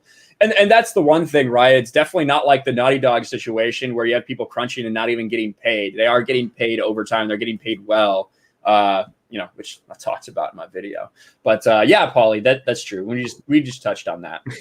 Ironcaster for $5 says crunch really doesn't bother me anymore. I've had months of 60-hour work weeks. Thank you, Ironcaster. Anthony Arribas for $10. Hey, what's up, fellas? Hope you dudes are doing well. We are. Ryan, your whole crunch video, you had a lot of triggered individuals in your comments section. It was pretty entertaining. I've noticed. I still keep getting notifications. So yeah, Blue-Eyed Scorpio. And thank you for the super chat, Anthony. I appreciate it. And thanks for watching the video. Blue-Eyed Scorpio for $2. What are your thoughts on Star Wars Squadrons? We gave them. Geeky Pixie for $5. The best example of why rushing a game is a bad idea. Look at Marvel Avengers playstyle. It's losing hype already and did during the beta for Mini. Agreed. And I like the game and I agree with that. Yeah, me too. Yeah. And that's, I think that there is a lot of backlash when you delay a game, but I think at the end of the day, people, you have to launch the game when it's good. You just have to, or else it's going to lose so much hype, like Battlefront 2 did, and it never fucking recovered. You know what I mean? Yeah. Even though we talk about how good it got at the end, there was just people that never wanted to pick it back up again. Never. It had such a negative aura around it. And again, I bought it day one, and I liked it. I liked it from day one, but it got so much better. But there were so many people that were initially excited when that trailer dropped, and by the time the game, got there and all of the loot boxes and all the controversy, they were never coming back, no matter what. There you go. And then where'd I go? Okay. According to Daddy Issues for another $2, hopefully the crunch in games pushes the soy out. Not likely. But hopefully. CM Shazam for $5. Just saw best comments in your vid on this, Jeremy. Pronouns are was a fan and no longer a customer. That's pretty good. That's pretty good. I'm gonna embarrass Ryan real quick. I want to show the clip from last night. Mark's troll. It's so Oh man! So so this might be the best thing I've ever done on the internet. This is how you redeem yourself, okay? Because Mark pissed me off during the stream last night. So keep in mind before we watch this is a game where you're basically ghost hunters. It's scary as fuck. It is scary because they'll start turning on and off lights. You'll start hearing noises in your ears. You have to talk to them. Like it's a very well done game. It's a very well done game, and the atmosphere and everything. It's creepy as hell. So we're trying to find this ghost. You can talk to them. You get to say their name, and then they're supposed to talk to you. And Mark, after aggravating me earlier in the stream, I went out to play Star Wars Squadrons for like an hour, and then noticed that Discord was still open when I stopped. So if you like this content, you need to go follow us over on Twitch. Here we go. Hug, stop fucking with stuff. What happens if I click that? Nothing. Okay. What happens if I click this? Nothing. Okay. All right, John Wilson. I've got EMF level 3 in here. John Wilson. Oh my God! Oh my God! Run! Oh my God! No, it's okay. It's just me, Mark. Oh my motherfucker! Motherfucker! Perfect. So no one noticed the doo of me coming back in the Discord, and then I just went right up to my mic and went, "Get out of my house!" and gave Ryan a heart attack. Son of a bitch. Okay, that was great. That was great. Yeah, it scared the fuck out of me. Totally redeemed himself. Yeah, that was fucking awful. Adam offered for $10. Remember, they're still working 8 hours a day. It's not like other companies forcing their employees to work 30 or 40 overtime. Also, they might be giving their employees extra money. Yes, that's true, Adam. Jamie Vanderhurst for €5 says, is a day extra in the week against guaranteed overtime work really crunch given the standards set by the rest of the industry, e.g., or for example, Naughty Dog? Yeah, I suppose it depends on how you feel about it. Common Sense America for $2.99. Has this chat denounced white supremacy yet? I don't. If we haven't done it in the past 20 minutes, so nope. It doesn't matter how many times you've done it before. Sure. That's my answer. Sure. Hey, by the way, I just want to let Twisted know, like at any point, because this has probably gone on longer than we anticipate already. But if you need to drop at any point, man, because I know your time over there is different. So.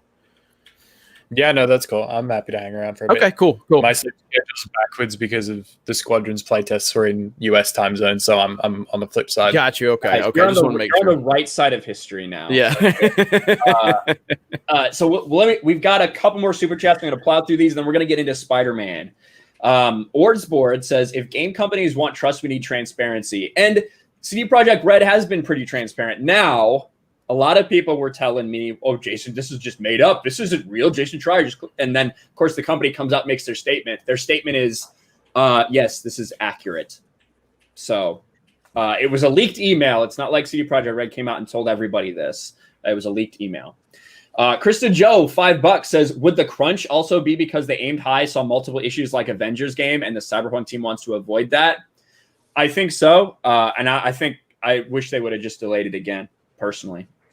Larry becomes a member. Thank you, Larry, and slaps a thumbs up super sticker. Thank you, Larry. Kristen Barrett becomes a member. My Nerdy Home becomes a member. Thank you, Steph. Geeky Pixie for $2. Had I have a team, I'd probably pick it up. And yeah, I do think that it'll be really cool to play with a squad on multiplayer. Complete Mystery for $5. With Geeks and Gamers, do they have a problem with anime and manga? Fucking better not. Yeah, Lilo and I are very, very arguably weebs. Well, first of all, yeah, Geeks and Gamers as a brand has no opinion. The individuals within the brand all have their individual opinions. That's what Geeks and Gamers is about. So there's why you don't see us tweeting from the main account with, fuck Kathleen Kennedy, or because the brand has no opinion. And that's how I believe that companies should run. But the individuals can say and believe whatever they want. We have a lot of anime fans, here on staff. So I personally am not, but that doesn't mean that, we don't have people on the team that cover anime. And as far as the website, we're definitely going to be working on getting more content on the website. It's a process. It's a huge operation we have here. I don't know. A lot of people think it's all about this main channel. This main channel is just another piece to the puzzle. There's a lot of moving parts of Geeks and Gamers. So, there you go. You've got Lethal right there with his anime pillow. Exactly. Oh my God. Let's see if I can find now. Oh, there's one more super chat I have to get to. As well, two more. Geeky Pixie, $2. All I do on Battlefront 2 is mainly play hero versus villains PS4. We're trash at that. Twisted Jedi played with us for a while, and he was just fucking embarrassed of how shit we were. So you guys had to experience the stream sniping I get on a daily basis, so it probably wasn't super fun for you guys either. That's true, because Twisted is one of 5 people that still play Battlefront 2. So True. So all the trolls in the community know him. The other 4 teamed up to kill me. I feel like didn't that happen to you on when you streamed with us, correct? On Gaming With Geeks, right? Yeah, I remember that. That. I was getting full squad teabagged. Yeah. I remember that. Nerd Cookies for $2 says, "Is that Lethal Lightning?" And then a star eyes. She's really excited that Lethal Lightning's on the channel. Oh, oh my God! Did you say Nerd Cookies? I did. Yeah. Oh my God! She knows who I am. You streamed with her the other day just to hear her voice. I did. You had her and Jane Theory on the same stream. I know. It was so cool. It was. Amateur Knight says, "I see Geeks and Gamers replacing IGN because they went too woke and I unsubbed." Well, we appreciate that. The goal is to obviously, get to that level. And I mean, while it seems like an unrealistic goal, where we're at now, just a few years ago, seemed like an unrealistic goal. So we're just going to continue to march forward, and all of the support you guys give us helps us get there. So thank you for being here. And when you look at their views and stuff, like, it's pretty realistic we could be there. Yeah. It take too long. Yeah. So, and then Peter Hahn for Canadian $5 says, This to address a travesty of justice. His awesomeness must be acknowledged. Shout out to Drunk 3PO. Good old Drunk 3PO. Intoxicated 3PO. There it is. Well, thank you. Now, speaking of video games, Spider-Man Remastered. Now, I do have to say this, that I think that we got news about Miles Morales and about the Spider-Man Remastered, which is coming to PlayStation 5. Now, I think the gameplay looks absolutely awesome. The idea that we're going to be able to play this game in 60 FPS, Mark. I know that's what you want. That's what you've wanted all along. We'll talk about that first before the controversy of the face of Peter Parker. What did you guys think of the actual gameplay demo that they did at 60 FPS? Loved it. That looks really good. I wish you didn't have to pay for it, like if you already own the game. But that's pretty much like the beginning and end of my thoughts. It's amazing. It's what the game probably should be. It's what it would look like if they just released a PC version. And I don't think that console players who already bought the game should have to pay for those upgrades when they buy new hardware. I think you should be able to run the software you bought at higher settings when you buy new hardware. Like I was playing Quake 2, the ray trace version of it, because they gave a free ray tracing update to a game from 1998 or 1997 actually, and it's actually really heavy. Like it's hard to run, but I just upgraded my video card and now it actually looks like really solid. But I didn't have to buy Quake 2 again. I own Quake 2 on Steam. They put out the RTX update and that was that. Like I don't know. I don't like that they're charging for it, and I have thoughts about the Peter Parker, but I guess we'll get into that. Yeah, and the Peter Parker thing is what everyone hates. People hate the fact that they have a new model for this game. I'll play this a little bit. I don't really need the music, or don't really need the sound. This is your new Peter Parker in Spider-Man Remastered. which, as you can tell on this unlisted video, it's getting ratioed pretty hard. This makes me feel better about myself. And the comments are pretty ruthless on it too. They really are. And this is just a shot from the game where he's talking to Doc Ock. And people don't like the look. It looks a lot younger. It looks a lot like Tom Holland in a lot of ways, which people don't like. The excuse they gave for doing it is because it matched the person who does the motion capture better, which I don't really understand. Lethal, what have you seen about this game and the way people are reacting? No one likes it. No one's happy about it. He looks younger than Miles Morales, which makes absolutely no sense. There you go.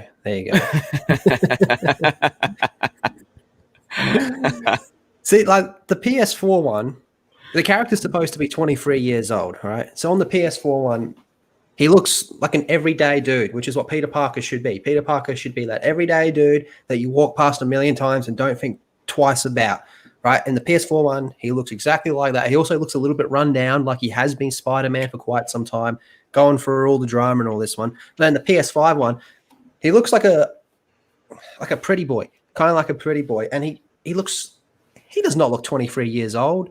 He looks like he's younger than Miles, and that's my biggest issue with that. Wait, hold on. Why the fuck's there two marks here? I cloned myself. The cyborgs are taking over. Praise Skynet. Prepare to die. Humans. Did you freeze or something? No, yeah, I tried to share my screen because I have a video of Tobey Maguire as Spider-Man in the PS4 game, and it's amazing. But it crashed my Chrome. Oh, I actually have it. Hold on. I'll show it. So, and yeah, I guess like it's what was surprising to me was how much backlash there was over that face. You know, and I don't think it looks good. I don't really like it either. But the idea that there was so much backlash over there's Tobey Maguire. That's pretty funny. The goat Spider-Man. She looks really good. Yeah, she does look really good. Kirsten Dunst looks really good in that deep fake. Sony, release a PC version so the community can mod this in, you cowards. Yeah, I looks weird as fuck. I don't think it's that. Willem Dafoe's coming up. I don't think it's the worst thing ever either. But yeah, people are fucking mad. It doesn't change the game itself, but the PS4 game was so well received. So many people loved it, myself included. And that was our Peter for the PlayStation 4. That was how we knew him. And to just come in and change it, it just looks bizarre. Like, for me, it will always be he just looks way too young. And if he's going to look that young, that kind of throws in some questions with Black Cat and Mary Jane. They're looking a little bit predatory now. The whole thing. Well, I think canon for the game, he's supposed to be 23 at this point. 23, yeah. It's I don't know, almost on the young side for a grad student, but like because it's basically like first year grad work. But I think that John Bubniak, I think was the face model's name in the PS4 version. I think he looks way better. I think his eyes seem more expressive and relatable. It seems like he's got some experience behind him, you know, whereas like the new guy just seems like the the Crystal Dynamics Avengers version of it's not Tobey Maguire, sorry, of Tom Holland. Like it's like kind of looks like Tom Holland, but it's not really. It's like off-brand Kmart brand Tom Holland, but I don't know. I'm really not liking it. Like I said, it won't change the game. Like when you're swinging around doing your thing, you're suited up anyway. But I don't like it. It just does not look good. Yeah, I don't know. I wanted to see a side-by-side of these fools real quick. I know Nibble had it. Yeah, here it is. To give you guys the best. Am I still sharing my screen? I am. Yeah. All right, come here. We're looking at William Dafoe. Yeah, that's the old one. This is a close-up of the old one, and there's the new one. And I don't know. At the end of the day, is this really that big of a deal? No, I think a bigger deal is the fact that your save games won't transfer. So any progress that you have made in Marvel Spider-Man, it's not going to transfer over to the remastered edition. They did confirm that if you play Miles Morales on PS4, then you will be able to transfer that save data to PS5, which is a positive thing.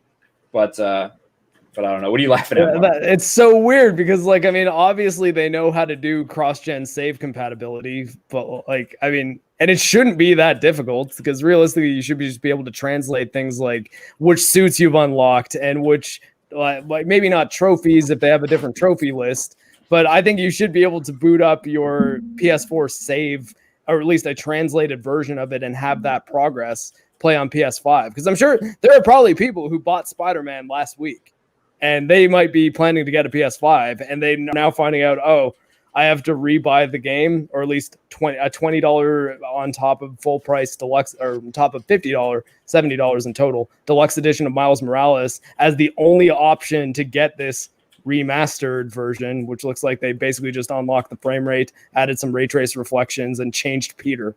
Like, I don't know. I tell you what, the puddles look damn good. Oh, I love the puddle gate.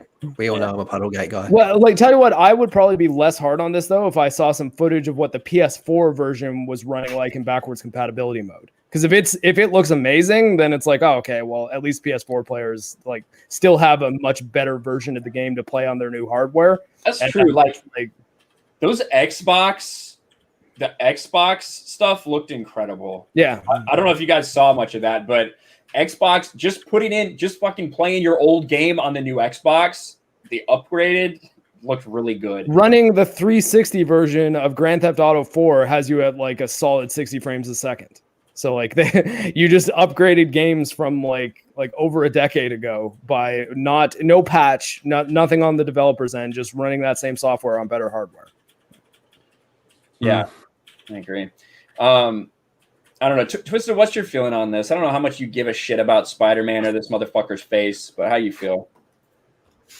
Yeah, I mean, I just think it was kind of pointless. It just seemed like an unnecessary change. Like, why would you go in and change the character? Like Lethal was saying, you know, there's so many different iterations of Spider-Man, but this is the one that we know from the PS4 game.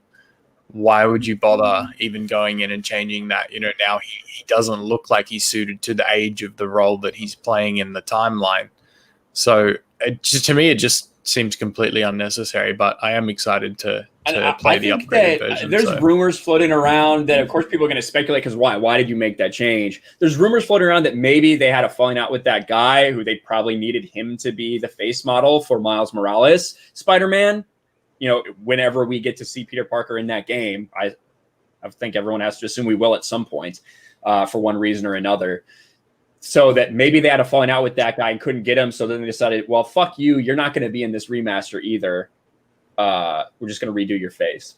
So I don't know. That's honestly probably the most likely scenario. Because I mean, like, if they're like, oh, we needed a better match for Yuri Lowenthal, I think is the guy's name, the mocap actor. Yuri Bezmenov. No, it's not Yuri Bezmenov. That's a different guy.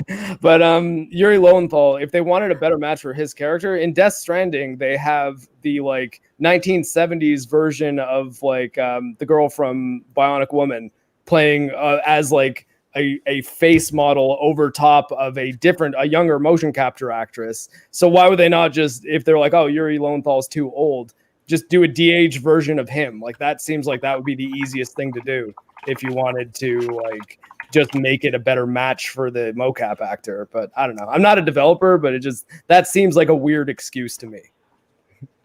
Yeah. That's kind of what I agree with too. Let's catch some of these super chats, guys. So Lethal Lightning for Australian $2 says, oh my God, No Cookies knows who I am. There you go. Adam Wofford for $5 says, one day we will hear Jeremy say, welcome to Geeks and Gamers Studios, with everyone moved to Florida where the whole team can work closely together. That is the goal. Not work in the same room as Ryan.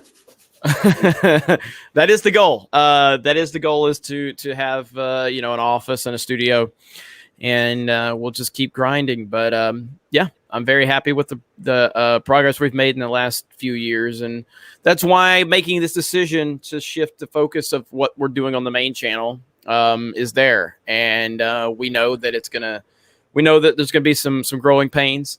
I know we've lost some subscribers since I've made that announcement, and I guess they're either just done or they're subscribing to D-Day Cobra. But that's fine. We got to take a step back to take a step forward. But with Sports Wars doing what it's doing, my personal channel, Park Hoppin' doing its thing, and now this channel, I'm very confident in our new process moving forward. Yeah. And let's not do it in Florida. Jeremy's internet's out like every other week because of fucking hurricanes and stupid shit. So let's fucking move that base of operation. Canada. I'd rather deal with hurricanes than Justin Trudeau. Geeky Pixie for $10 says, this looks way too young, around 15, 16. He's supposed to be 23. It looks way too similar to MCU Spider-Man. It will make Mary Jane and Black Cat cougars. Peter is an average Joe, not a pretty boy. Exactly. Yeah, exactly. That's why Lethal's always identified with him, because he looks average like Lethal. And so, Peter gets all the girls. Well, yeah, that's true. I guess he does, but he doesn't look like he does. Thank you, Geeky Pixie. I don't think he looks 15 or 16. I think he looks a little older than that. But yeah, I agree. Techie 837 for $2 says, will we ever get a badass Star Wars game again like Galaxy? Well, Star Wars Galaxies was fucking really old. That was like before WoW came out. Star Wars Galaxies came out before WoW. So I don't know if we'll ever get anything like that. Of course, that got broken as soon as they put Jedi in the game. But I don't know. I like SWTOR. Every time someone talks about Star Wars Galaxies, I always think of the book where they just took the screen cap from the game and put it on the cover, and this is the worst cover you'll ever see in your life. If you want to find that, Lethal, I'll put it up real quick. Yeah. Hey, by the way, just to complete change the subject for a second, but Phasmophobia has 138,000 people watching it now on Twitch right now. That's pretty good. All right, give me their Discord servers. That's the same as Modern Warfare Warzone has right now. That's crazy. Nuts. Fucking PewDiePie did it. Yep. Brianna did it. Brianna probably was like, hey, PewDiePie, you should play this. He's like, okay. Phasmophobia gang. Geeky Pixie for $5 says, they said it's because the new model looks identical to the voice actor. I myself find that sus. Yeah, I think we all kind of do. Insomniac was the imposter.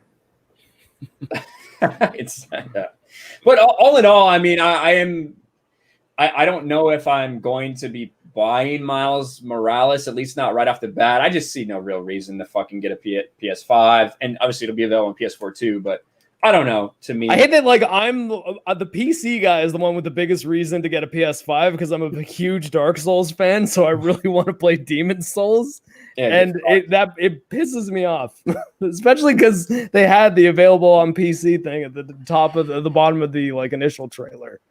Ugh. How bad is that cover? The cover's so bad. It was just like a little like go along story for Star Wars Galaxy, and they literally just took a fucking shitty ass screenshot of the game for the cover of the book. What is that stormtrooper in the middle doing? He looks like he's just like he's scratching his back. Oh, okay, maybe it's just the resolution I'm seeing it at. Yeah. It looks like he's like looking down. I'm like, what? Yeah, I find myself having no interest in a PS5 or an Xbox Series X or whatever the hell it's called at this point in time. I will. I'm just saying, upon release, I just don't see the desire to get one right now. Well, everything I wanted is coming to PlayStation 4. Yeah. Honestly, if you don't care about the Dark Souls games, there's no reason to get a PS5 right now. None. Like, that is the only reason, if you ask me. Like, did you get one, Twisted? Did you manage to get one before they sold out like that and been sold for 10 grand? I did, actually. You got one? Yeah, so funny story. I woke up like just after the pre-orders had gone live, and obviously like EB Games, JB Hi-Fi, all those stores that we would normally get them from had completely pre-ordered out, and they were backdated over a month. Me not realizing, actually pre-ordered one through the EB Games website to pick up in store at my local, and confirmed, did the checkout, did the payment, and then it said your PlayStation 5 will be available December 15th. So I was like, oh, this is a problem. Luckily, I used to work for the company, so I rang one of the guys I know that works there. He's like, I shouldn't tell you this, but pre-order through Sony, and they still have launch day PS5s available. So I pre-ordered through Sony, and I'll just refund my one from EB. Damn. Yeah. Well, there you go. That's interesting. Yeah, what a shit show. And then Xbox is like, haha, what a shit show, PlayStation. And then they have a shit show and they fucking have the same thing. Just fucking like so some dudes run and one of them like runs into a tree or something. The other's pointing and laughing. There you go. Over their feet. No shit show here. No, Jeremy, it was impossible to find a Nintendo Switch for like the last 6 months. What do you mean? Well, I mean, been out for 4 years. Well, but I mean that to be fair, the numbers just skyrocketed during the pandemic and the that lockdown. Is still a shit show when it comes to stock. Not really. It's called success. Oh, so it's success when it happens. That Well, is like, the Nintendo bias right Well, there. again, I think Sony or Microsoft. well, Dude. hang on. Is Mark really soft for anyone else? Huh? Volume wise, he's really low No. for me. Am I? I was. If anything, I thought I was shouting. No, Sure. yeah. But again, the Switch has sold what 50 million copies. So for them to find themselves in a situation where they're still dealing with shortages is success. When you're launching a system that you know is going to move 100 million units and you can't even provide enough units to handle the pre-orders, it's a shit show. Yes, but when the Switch is at 50, 60 million units and you can't find them, that's a massive success. Like, that's ridiculous. It's both a success, but also both a problem with managing your stock. I mean, I don't remember the Switch having this big of a problem when it released, and it released to big numbers. Well, I mean, fair enough, but still, like, I almost think it was a bigger deal to have a stock shortage when you've had your unit out for like almost 4 years. You know what? You know what didn't have a stock shortage? The Wii U, baby. No, it sure didn't. Surplus. But speaking of video games and Nintendo, Jeremy always wants to talk about some Nintendo-related bullshit. He just randomly put this fucking message in chat like 15 minutes before we went live. 10 things we learned. I'm sorry, I was busy recording Sports Wars videos. Okay, from my phone. No, it's just because the Mario Kart home circuit, the Mario Kart Live home circuit, we got some new information on that. And I think the only key things that I really think are really interesting is the price point and the fact that it will work on carpet, which has been a question for a lot of people about how that will function. And so it's, again, this is not really something I don't know if I'm going to get this. It's $99. So, and that comes with the remote control cars, the software and everything like that. It's really not that much. That's really not much. I thought it was going to be more than that. So when I heard the price point was $100, I was like, wow, that's actually pretty cool. I mean, it is Mario Kart. It's one of the biggest franchises in the planet. I mean, Mario Kart 8 Deluxe is still one of the best selling games every time the top 10 comes out. The game's been out for years. So, I think it's pretty cool. I don't know. I'm not really big into gimmicky games. This is why I wasn't the biggest fan of the Wii. And it sounds cool. It really does sound like a cool idea. I don't know how much I'm going to play it per se, but it does sound pretty cool. It seems like it's a really cool thing for like little kids. Like if driving a remote control car around your house sounds like a fun time for you, then like you're probably gonna really like this. But I mean, if you're an adult, it's probably not gonna like. I live in a 2-bedroom apartment. I don't think I'm gonna be able to set up a really crazy course in here. But I don't know. Yeah, you're not very creative. You're a fucking robot. You're a robot. I mean, who wants to see you? Robot. Who wants to see you hobble around on one leg playing Mario Kart Live anyway? You don't have to actually move around with the car, Jeremy. There's a camera on a remote control car. It's a joke, robot. It's a joke. It was a joke. I understand that you don't have to move around. Well, you did give me the hilarious image of you running around your house with your Switch, pretending to be the Mario Kart car. But yeah, $99 is actually a lot cheaper than I thought it would be. I thought we were looking at like $150 for something like this. Well, so at the end of the day, like, you're paying for the ability to race this one thing around your living room, and there's no able to do it with anyone else who has it. So it's all local. Go ahead. It's all local, so there's no online multiplayer aspect to it. So I think that, and I don't know. I mean, I until I get the game and experience it. That? Huh? You're gonna get that? I'm probably gonna get it. Cool. Yeah, dude. I will record this for the fucking channel, man. What are you talking about? I'll set up a course around my pool and record that shit. So, it would be kind of weird if people like recording from their living room and then uploading tracks to so other people could race them. But I still think that would be kind of cool, actually, if if they allowed people to have the ability to make their own custom courses and then download that information or upload that information, then other people, could do it. But I don't know the ins and outs of that. Play it as a soft version because, they wouldn't be able to physically move their remote control car to those houses. That's why. It just means you have to get an open thing and set up your course to match the requirements of whatever course that would be. Yeah, that's what you have to do. And it'd be mine. You'd have a bunch of Mountain Dew bottles. You'd have a bunch of Mountain Dew bottles in various stages of being drank all around the course. But I don't know. Lethal. Ryan's working on that Pepsi sponsorship for us. Yeah, Mountain Dew Zero. Lethal. Do you care about Switch games? No. I would have bought him a Switch at this point. Could find any over in his fucked up country. Hey, he's going to let him say that, Twisted? Get him.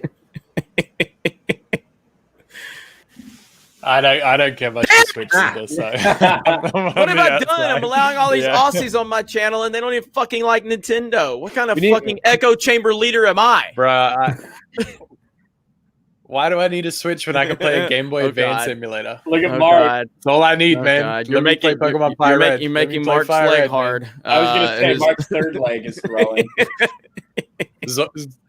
Zoid's Legacy is still one of the best Game Boy games to date. I'm just going to say it. Mark, does that make you happy? I enjoy talk of emulators, yes. Oh, you are my hero, Mark. Please never change. God. All right, let me hit a couple of these super chats, and we'll really quickly talk about the last thing that I put in the title. I should have realized this was going to go way longer than we had normally thought. Geeky Pixie, $2. I'm getting a PS5 for Demon Souls and Hogwarts. I'm kind of excited about that Hogwarts game. Actually, Hogwarts might be a few years out. I don't think that's coming out anytime soon. Neither do I. Yeah, neither do I. Blue-Eyed Scorpio, $5. Just looked up that voice actor for Spider-Man PS4. Doesn't look anything like Tom Holland.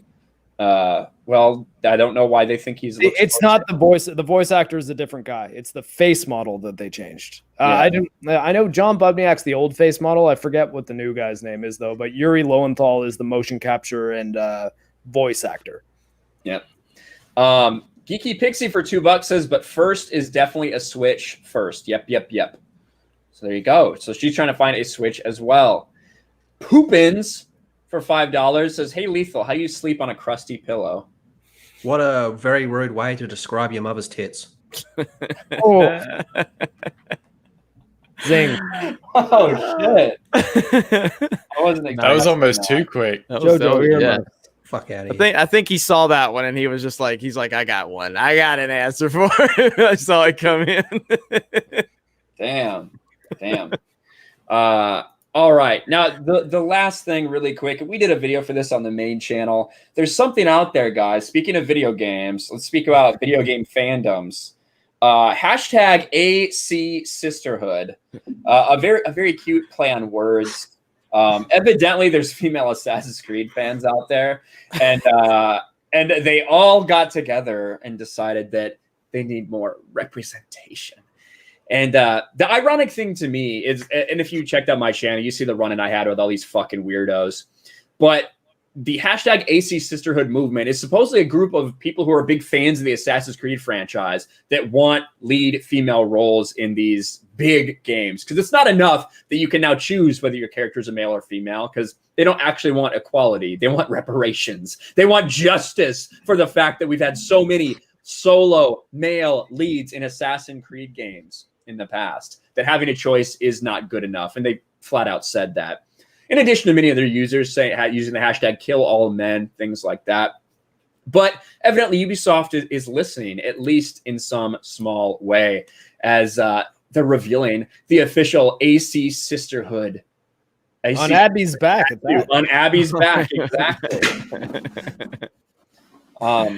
Now, Lethal, you were watching some of these women. What do you think of it? Lethal's the expert, the female expert on Geeks and Gamers. What do you think of it? Yeah, this is very true. The Assassin's Creed Sisterhood mob is some of the thirstiest, dick-deprived women you will come across on the internet. They're insane. They make no sense. They start going on. They want female Templars and all that crap that makes no sense. They go on Twitter and they will call you an incel while promoting their OnlyFans, right? And these women ain't attractive, right? I have low standards. These women ain't attractive, all right? And they've got like 5 dudes that are like cucks for them, that are like subscribed to their OnlyFans, that follow them around doing the full Yas Queen type of stuff for them. They don't even know what they want. They don't even know what they want. If it wasn't for that new community manager, they would have nothing. But yeah, these women are they're insane. They make no sense. And word is their OnlyFans is trash. Yes. And so it's one OnlyFans for all of them? Well, I only have enough money to check out one of them. They have a queen. And well, I just think the entire idea is stupid, because if you're fans of the franchise, the reason that you're fans of this franchise is because you have taken part in this franchise. You've enjoyed this franchise. This franchise has historically not had solo female leads on the big ones. They have had different ones on the Vita and different like spin-off games like that. There have been female leads. But the idea that you want this company to change, why would they change if you're already a fan? Why are you asking for them to change in such a big way if you're already a fan of it? Doesn't really make sense in my mind. But to speak to Lethal's point about how thirsty they are, indeed, look at the offer I got from one of them, almost a demand. This one says, Was that whose face was that on the deep fake? I don't know. Hit Ryan? Just hit back. I don't know what I have. The Catch Me Outside one? I thought that was Ryan, wasn't it? Yeah, look at Ryan. Okay. Where? I didn't see. Hit back. Like just hit back. Yeah. Right? No. Oh, yeah. Oh, I didn't even see it. What the hell? It's Ruthie. It's from Ruthie. Yeah. Oh my god, I didn't even notice it was Ruthie. She sounds like that I girl. really got a full screen my thing. I'm not seeing the picture-in-picture stuff well enough. Why does it look like Triple H? I don't know. That does look disturbing. But she says in response, says, "Eat my ass. How about that?" And I said, "I appreciate you giving consent, but fuck no." And it was just weird. And so I got in a little Twitter spat with some of these people, and all 30 people in their fan base came and disliked my video, which would have bothered me if I had released a Cyberpunk video. But it was just fucking ridiculous that these fucking people are trying to change the game, and Ubisoft is listening to them in a way. They apologize for not putting enough women in a little 50-second trailer that they did. They're putting an AC Sisterhood in the game. Now, personally, I think it would be funny if Ubisoft is just like, all right, whatever, we'll give you this tattoo, fucking little virtue signal, and we'll continue to do things exactly the same way we have, so we continue to sell a shit ton of fucking games to people. Say what you will about Ubisoft games. I think they need a lot of work. But in general, I think it'd be funny if they told these people to fuck off like that. Twisted, I don't think you probably followed this too closely in your Squadron stuff, but what do you feel about these female Assassin's Creed fans? I mean, I haven't been a huge Assassin's Creed person over the years. Obviously, like I've played a few here and there, but I'm not someone that plays it religiously every time a new one comes out. But again, it just seems like such a pointless situation. Like, why are they creating this? If the game is good, it should speak for itself, regardless of whether you have a male or a female lead. It's another one of those ones where it's something that doesn't need to be said, and it's almost pointless even arguing it, because at the end of the day, if the company wants to make a female lead, they'll make a female lead. They're not going to do it because 30 angry chicks said so. And they're not even hot, Twisted. I know. Otherwise, you would have subscribed to the OnlyFans. Exactly. Yeah, Lethal's very offended by the fact that they're not hot. Yeah, well, you don't just get your free trial and dip out, Not even worth that, man. Mark, what do you think about this? I don't know. I kind of have like no opinion on it. I think it's a little bit stupid that as far as I played a fair amount of Assassin's Creed games. I haven't played the last couple. I played like half of Origins and then got kind of bored of it. But I did play all the other ones. Mark is racist confirmed. Well, I played Freedom Cry. I like that. I like one. how I like how he's taking your comment seriously to try to defend it. Well, no, I mean I did. No, I'm not racist. That's Yes, you are, Mark. I didn't see that coming. Announce white supremacy. Well, you just the only one that features a black man. I hated that. I got bored. No, with that Freedom Cry features a black man. The like expansion for Black Flag. for Black Flag, yeah. Anyways, but I have never seen in the lore there ever be a group of assassins referred to as the Sisterhood. Like it's always just the Brotherhood of Assassins, and I didn't think that was Brotherhood in the sense that it was gendered. Like that there are female assassins. There kind of always were, or at least for a fairly long time. Because even in like the original one, like the girl that Altair ends up getting together with, that you assume creates the lineage that eventually gets to Desmond, is like one of the Templars, and then she kind of, I guess, becomes, I don't know if she actually becomes an assassin. I'm kind of forgetting. I played these games like 7 years ago, probably longer. But I don't get why it's such a big deal. Like, I mean, as sort of as Twisted Jedi was saying, like if they want to make a female assassin character, they will. And getting them to try to shoehorn them in, I think, is making weird stuff happen. Like there being necessary choices between male and female protagonists in Odyssey and Valhalla. When to me, that sort of muddies up the lore and the storytelling, because it's like, okay, so in Odyssey, all those events, was it Alexios or was it Cassandra? And if they say, oh, in canon it's Cassandra, I'd be like, then don't have Alexios. Like, just but tell a story. Mark, they wanted to sell the game. Yeah, well, I mean, then that's why Horizon Zero Dawn bombed, right? Or Tomb Raider, or like all the other games that have female protagonists that are good. Like, if you got a good story to tell and a good game to make, I don't think the like sex of the protagonist really matters all that much. Like, just is the game good or not? Hell, I just like the last video I just made was on Control, and our last review, and that has a female protagonist. I didn't think it added or took away anything from the game. It was a good game. Yeah. Like I liked playing it. That's it.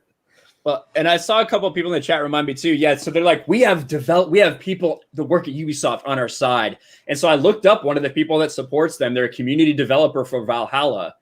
And in their tweets, Angelus Draven actually found it for me. In their tweets, like a couple days before that, they were like, seeing as I'm a developer for this game, I can't believe I've never played the franchise. Let's get into it. And then it was a series of tweets about how they couldn't even finish the first game because they didn't understand what to do. Like all the fucking things you could think of a female game developer or community developer, it happened in that thread. And these are the people that are on their side. I don't know why you would admit that those type of people are on your side, but they did just that. I don't know. Jeremy, what do you fucking think about these people? I think they're all fucking losers on Twitter. I'm glad I'm not on Twitter anymore. I don't deal with these nut jobs. They're stupid. They don't care about the thing that they claim they care about. There's plenty of women leads in video games that they can go play if they want. It's all about them just finding something that they can bitch about and play the victim over. And as soon as, again, it's the same process. As soon as the company bends the knee to them, then they move on to something else. They don't actually care about this stuff. So it just makes me happy that I don't deal with these nut jobs directly on Twitter on a daily basis anymore. So they are irrelevant, and they could use some above average, but they're not going to get it, at least not from me. Maybe Lethal can help them out. No, they're terrible. I'm telling you, man. I have low standards, but these are nah. Schnick says, "Female gamers in a nutshell. Stick to mobile, ladies." All right, couple super chats, and then we're gonna start wrapping it up here and send you somewhere. We're gonna send you somewhere. Yes, we are gonna send you somewhere. Yellow Flash 2 for $2 says, "What are Lethal's thoughts on Outback Steakhouse?" I've never had Outback Steakhouse, but if Yellow Flash wants to buy me a steak, I will gladly have a meal with him. Aussie cheese fries. That's all I'm saying. Aussie cheese fries. The blooming onion's the thing. That's the thing. It's the blooming onion, not the blooming onion. And I used to work at one too. I don't know. Whatever. But blooming onion's fucking overrated. Aussie cheese fries are where it's at. Fucking eat Aussie cheese fries and the steak, obviously, and the fucking bread. God, the bread's really good. I imagine it tastes better than everything in Australia, but no, it's just me. But you guys don't have them over there, right? Not that I've seen. Twisted, you ever seen an Outback Steakhouse? Yeah, I've got like 3 You guys in the have city. Hoser Steakhouse there, the Canadian version. That's not. Nobody knows what the fuck that is. Nobody knows what the fuck that is. When they sell fucking moose. It's like the bar. Is that like the bar that Marshall takes Robin to in How I Met Your Mother when Precisely, she misses Canada? Geeky Pixie for $5 says, I'm a woman. I love Assassin's Creed, but screw this cult. AC Sisterhood. These aren't fans. They're imposters. Get rid of them now. Yeah, they are very sus. Thank you, Geeky Pixie. Adam Waffer for $5. Just like Star Trek Discovery writers, they never wrote sci-fi, end up writing for 50+ years sci-fi legacy and say they've never watched the show before. That's how some people are hired in these industries, unfortunately. Could you imagine like the job interview? So do you have any idea what you're doing? Not the fucking first clue. You're hired. But my pronouns are they, them. All right. That's how they hired for Warzone. Just saying. Damn. Rough. Well, we are nearing the end here, so we're gonna all say what we've been doing, and then we're gonna let Twisted take another chance to plug his channel, and then we're gonna send you somewhere, guys. So stick around. Lethal, what have you been playing? This week I've been playing mostly Call of Duty. Season 6 started, so I've been freshing that out. That new R700 sniper rifle is a beast, and quite a bit of Marvel's Avengers. I'm like the best Black Widow main in the world. There it is. So go follow Lethal at all his possible accounts. Mark, what have you been playing? I've mostly been playing Star Wars Squadrons in the last couple days. I dabbled with Genshin Impact, which is like a Chinese sort of Breath of the Wild clone, but that doesn't really actually play like Breath of the Wild. It just sort of looks like it and has a stamina bar. But it's a free-to-play game that's on like PS4, PC, and mobile, and actually runs pretty well on mobile, funny enough. Not fantastic, but it's fun. It's all right. And I played another thing. Oh, yeah, and the Quake 2 Ray Trace version. And I guess what I've been playing with you guys, like Among Us and Phasmophobia. That's pretty much it, though. Nothing crazy. Nice. Yeah. What about Jeremy? What have you been playing? You know, I had a lot of fun playing Phasmophobia last night. I can't wait to play it again. We'll get to, I'll organize some more of the team to play another round. But yeah, I had a lot of fun with that. Obviously, Among Us, and then Super Mario Galaxy. Still playing through Galaxy, and then I'll play 64 and Sunshine. But I have to play through Galaxy first, and Galaxy is amazing. And then I really want us to play some Titanfall 2. I really want to do that. We'll be one of the if we can get 4 or 5 people on the team, then there will be a total of maybe 15 people online playing Titanfall 2. So how about you, me, Ryan, Uche, Krista, and anyone else with a PC, and we can play it on Steam? I don't think learn how to play on PC. I don't think Krista playing Titanfall 2 is going to work. I don't think. Well, I mean, you guys were all playing a keyboard and mouse game last night. You were moving around that house. Just do that, but while running, double jumping, and shooting. Why would I do that when I have a controller sitting right here? Oh God, PC gamers, you hearing this? You hearing this right now? I mean, look, yeah. I mean, why would I not play with this? Yes. Can we get Regs in the chat for a second? EPAP's on. That nobody guy for $20 says Friday Night Tights transplant here. This podcast is well above average. Ryan, please do more Last of Us 2 videos. I love them. Well, thank you, that nobody guy. I mean, I try to do one when I see anything relevant about it. But yeah, I appreciate that. It's funny because I'll make videos on Last of Us 2 and I have all these fucking people come into my chat that are like, or come into my comments are like, oh, I can't believe another Last of Us 2 video. They only comment on Last of Us 2 videos. Then I go a whole week without making one, and the same people come into my other videos are like, why haven't you done a Last of Us 2 video yet? You prick? And I'm like, God, these fucking weirdos. But things that I've been playing, Phasmophobia, I guess Among Us. We did play Modern Warfare the other night. We had some fun playing that. So yeah, Modern Warfare. Oh yeah. Warzone was a lot of fun. Anytime I've played video games, you guys have seen it. Yeah. That's the only time I play video games is on stream. Can confirm. Now, Twisted, I think we all know what you've been playing, but tell everybody one more time about your channel, what they can find, and what to expect when they go there. Yeah, obviously been playing a ton of Squadrons, but also been playing an absolute ton of Warzone as well. Like Lethal said, the new marksman rifle is amazing. Probably one of the best snipers in the game right now. So really enjoying that. You can find me YouTube, Twitch, Twitter, Instagram. They're all the Twisted Jedi except for Twitch. Twitch is It's Twisted. Streaming there pretty much every night of the week, 9:30 Australian Eastern Time. So if anyone wants to check it out, you can feel free. But yeah, more videos on the channel coming for Squadrons, Harry Potter, Hogwarts Legacy, a bit of Warzone stuff dripped in there as well, and just trying to really start to diversify content now. So nice, man. Right on, Well, man. definitely go check out Twisted. We appreciate him coming and joining us on the podcast here. First time on the main channel. And I know it's Appreciate like fucking 4:30 in the morning, Yeah. 5 for you or some shit right now. yeah, the sun's actually just come up. I don't know if you can see it in the background. Yeah, we can. I saw I heard a What are fucking the bird six? or some shit. There's a fucking bird over by Lethal. It's a kookaburra or something. I don't know what that was. But we do have a couple final super chats here. According to Daddy Issues, PC gamers still using keyboard and mouse. Sad. And then my nerdy home with a little fox that's giving a thumbs up for $2. Thank you for the super sticker, Steph. We appreciate that because she still can't super chat, she says, which is weird. So weird. Jeremy, you got anything? You got anything final to end about this first? This is the 25th episode of the Game With Geeks podcast, so it is a milestone. I think it went pretty well over here. You got any final words before we? Yeah, no, I'm very happy with it. Clearly, as always, I make the right decisions and made a great decision by shifting everything from Gaming with Geeks over to this channel. And it's been something I've been, debating on for several months now. Mark and the guys and Ryan and Lethal all know that I've been debating on this. And I'm really happy with the decision. It's always bothered me that Geeks and Gamers, this main channel, was so Jeremy-centric. That's never what I wanted it to be.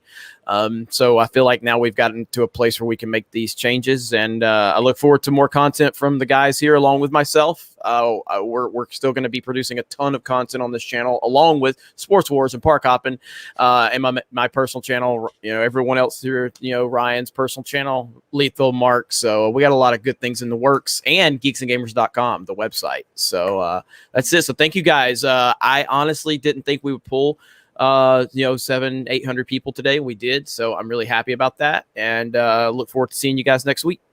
That's right. And I'm putting it in chat right now. Jay is live at Park Hoppin'. I don't know. He's fucking walking around Epcot,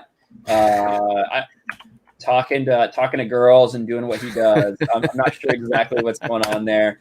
But go check out the Park Hoppin' stream if you want to go say hi. Give him a raid. Give him a raid. It'll make him feel good. Just rate it and say subscribe to Drunk 3PO. That's true. I'll get a kick out of that. So thank you all for being here. A great Gaming with Geeks podcast on Geeks and Gamers for the first time. Thanks for hanging out. We'll talk to you next time. Peace. Hey, Ray.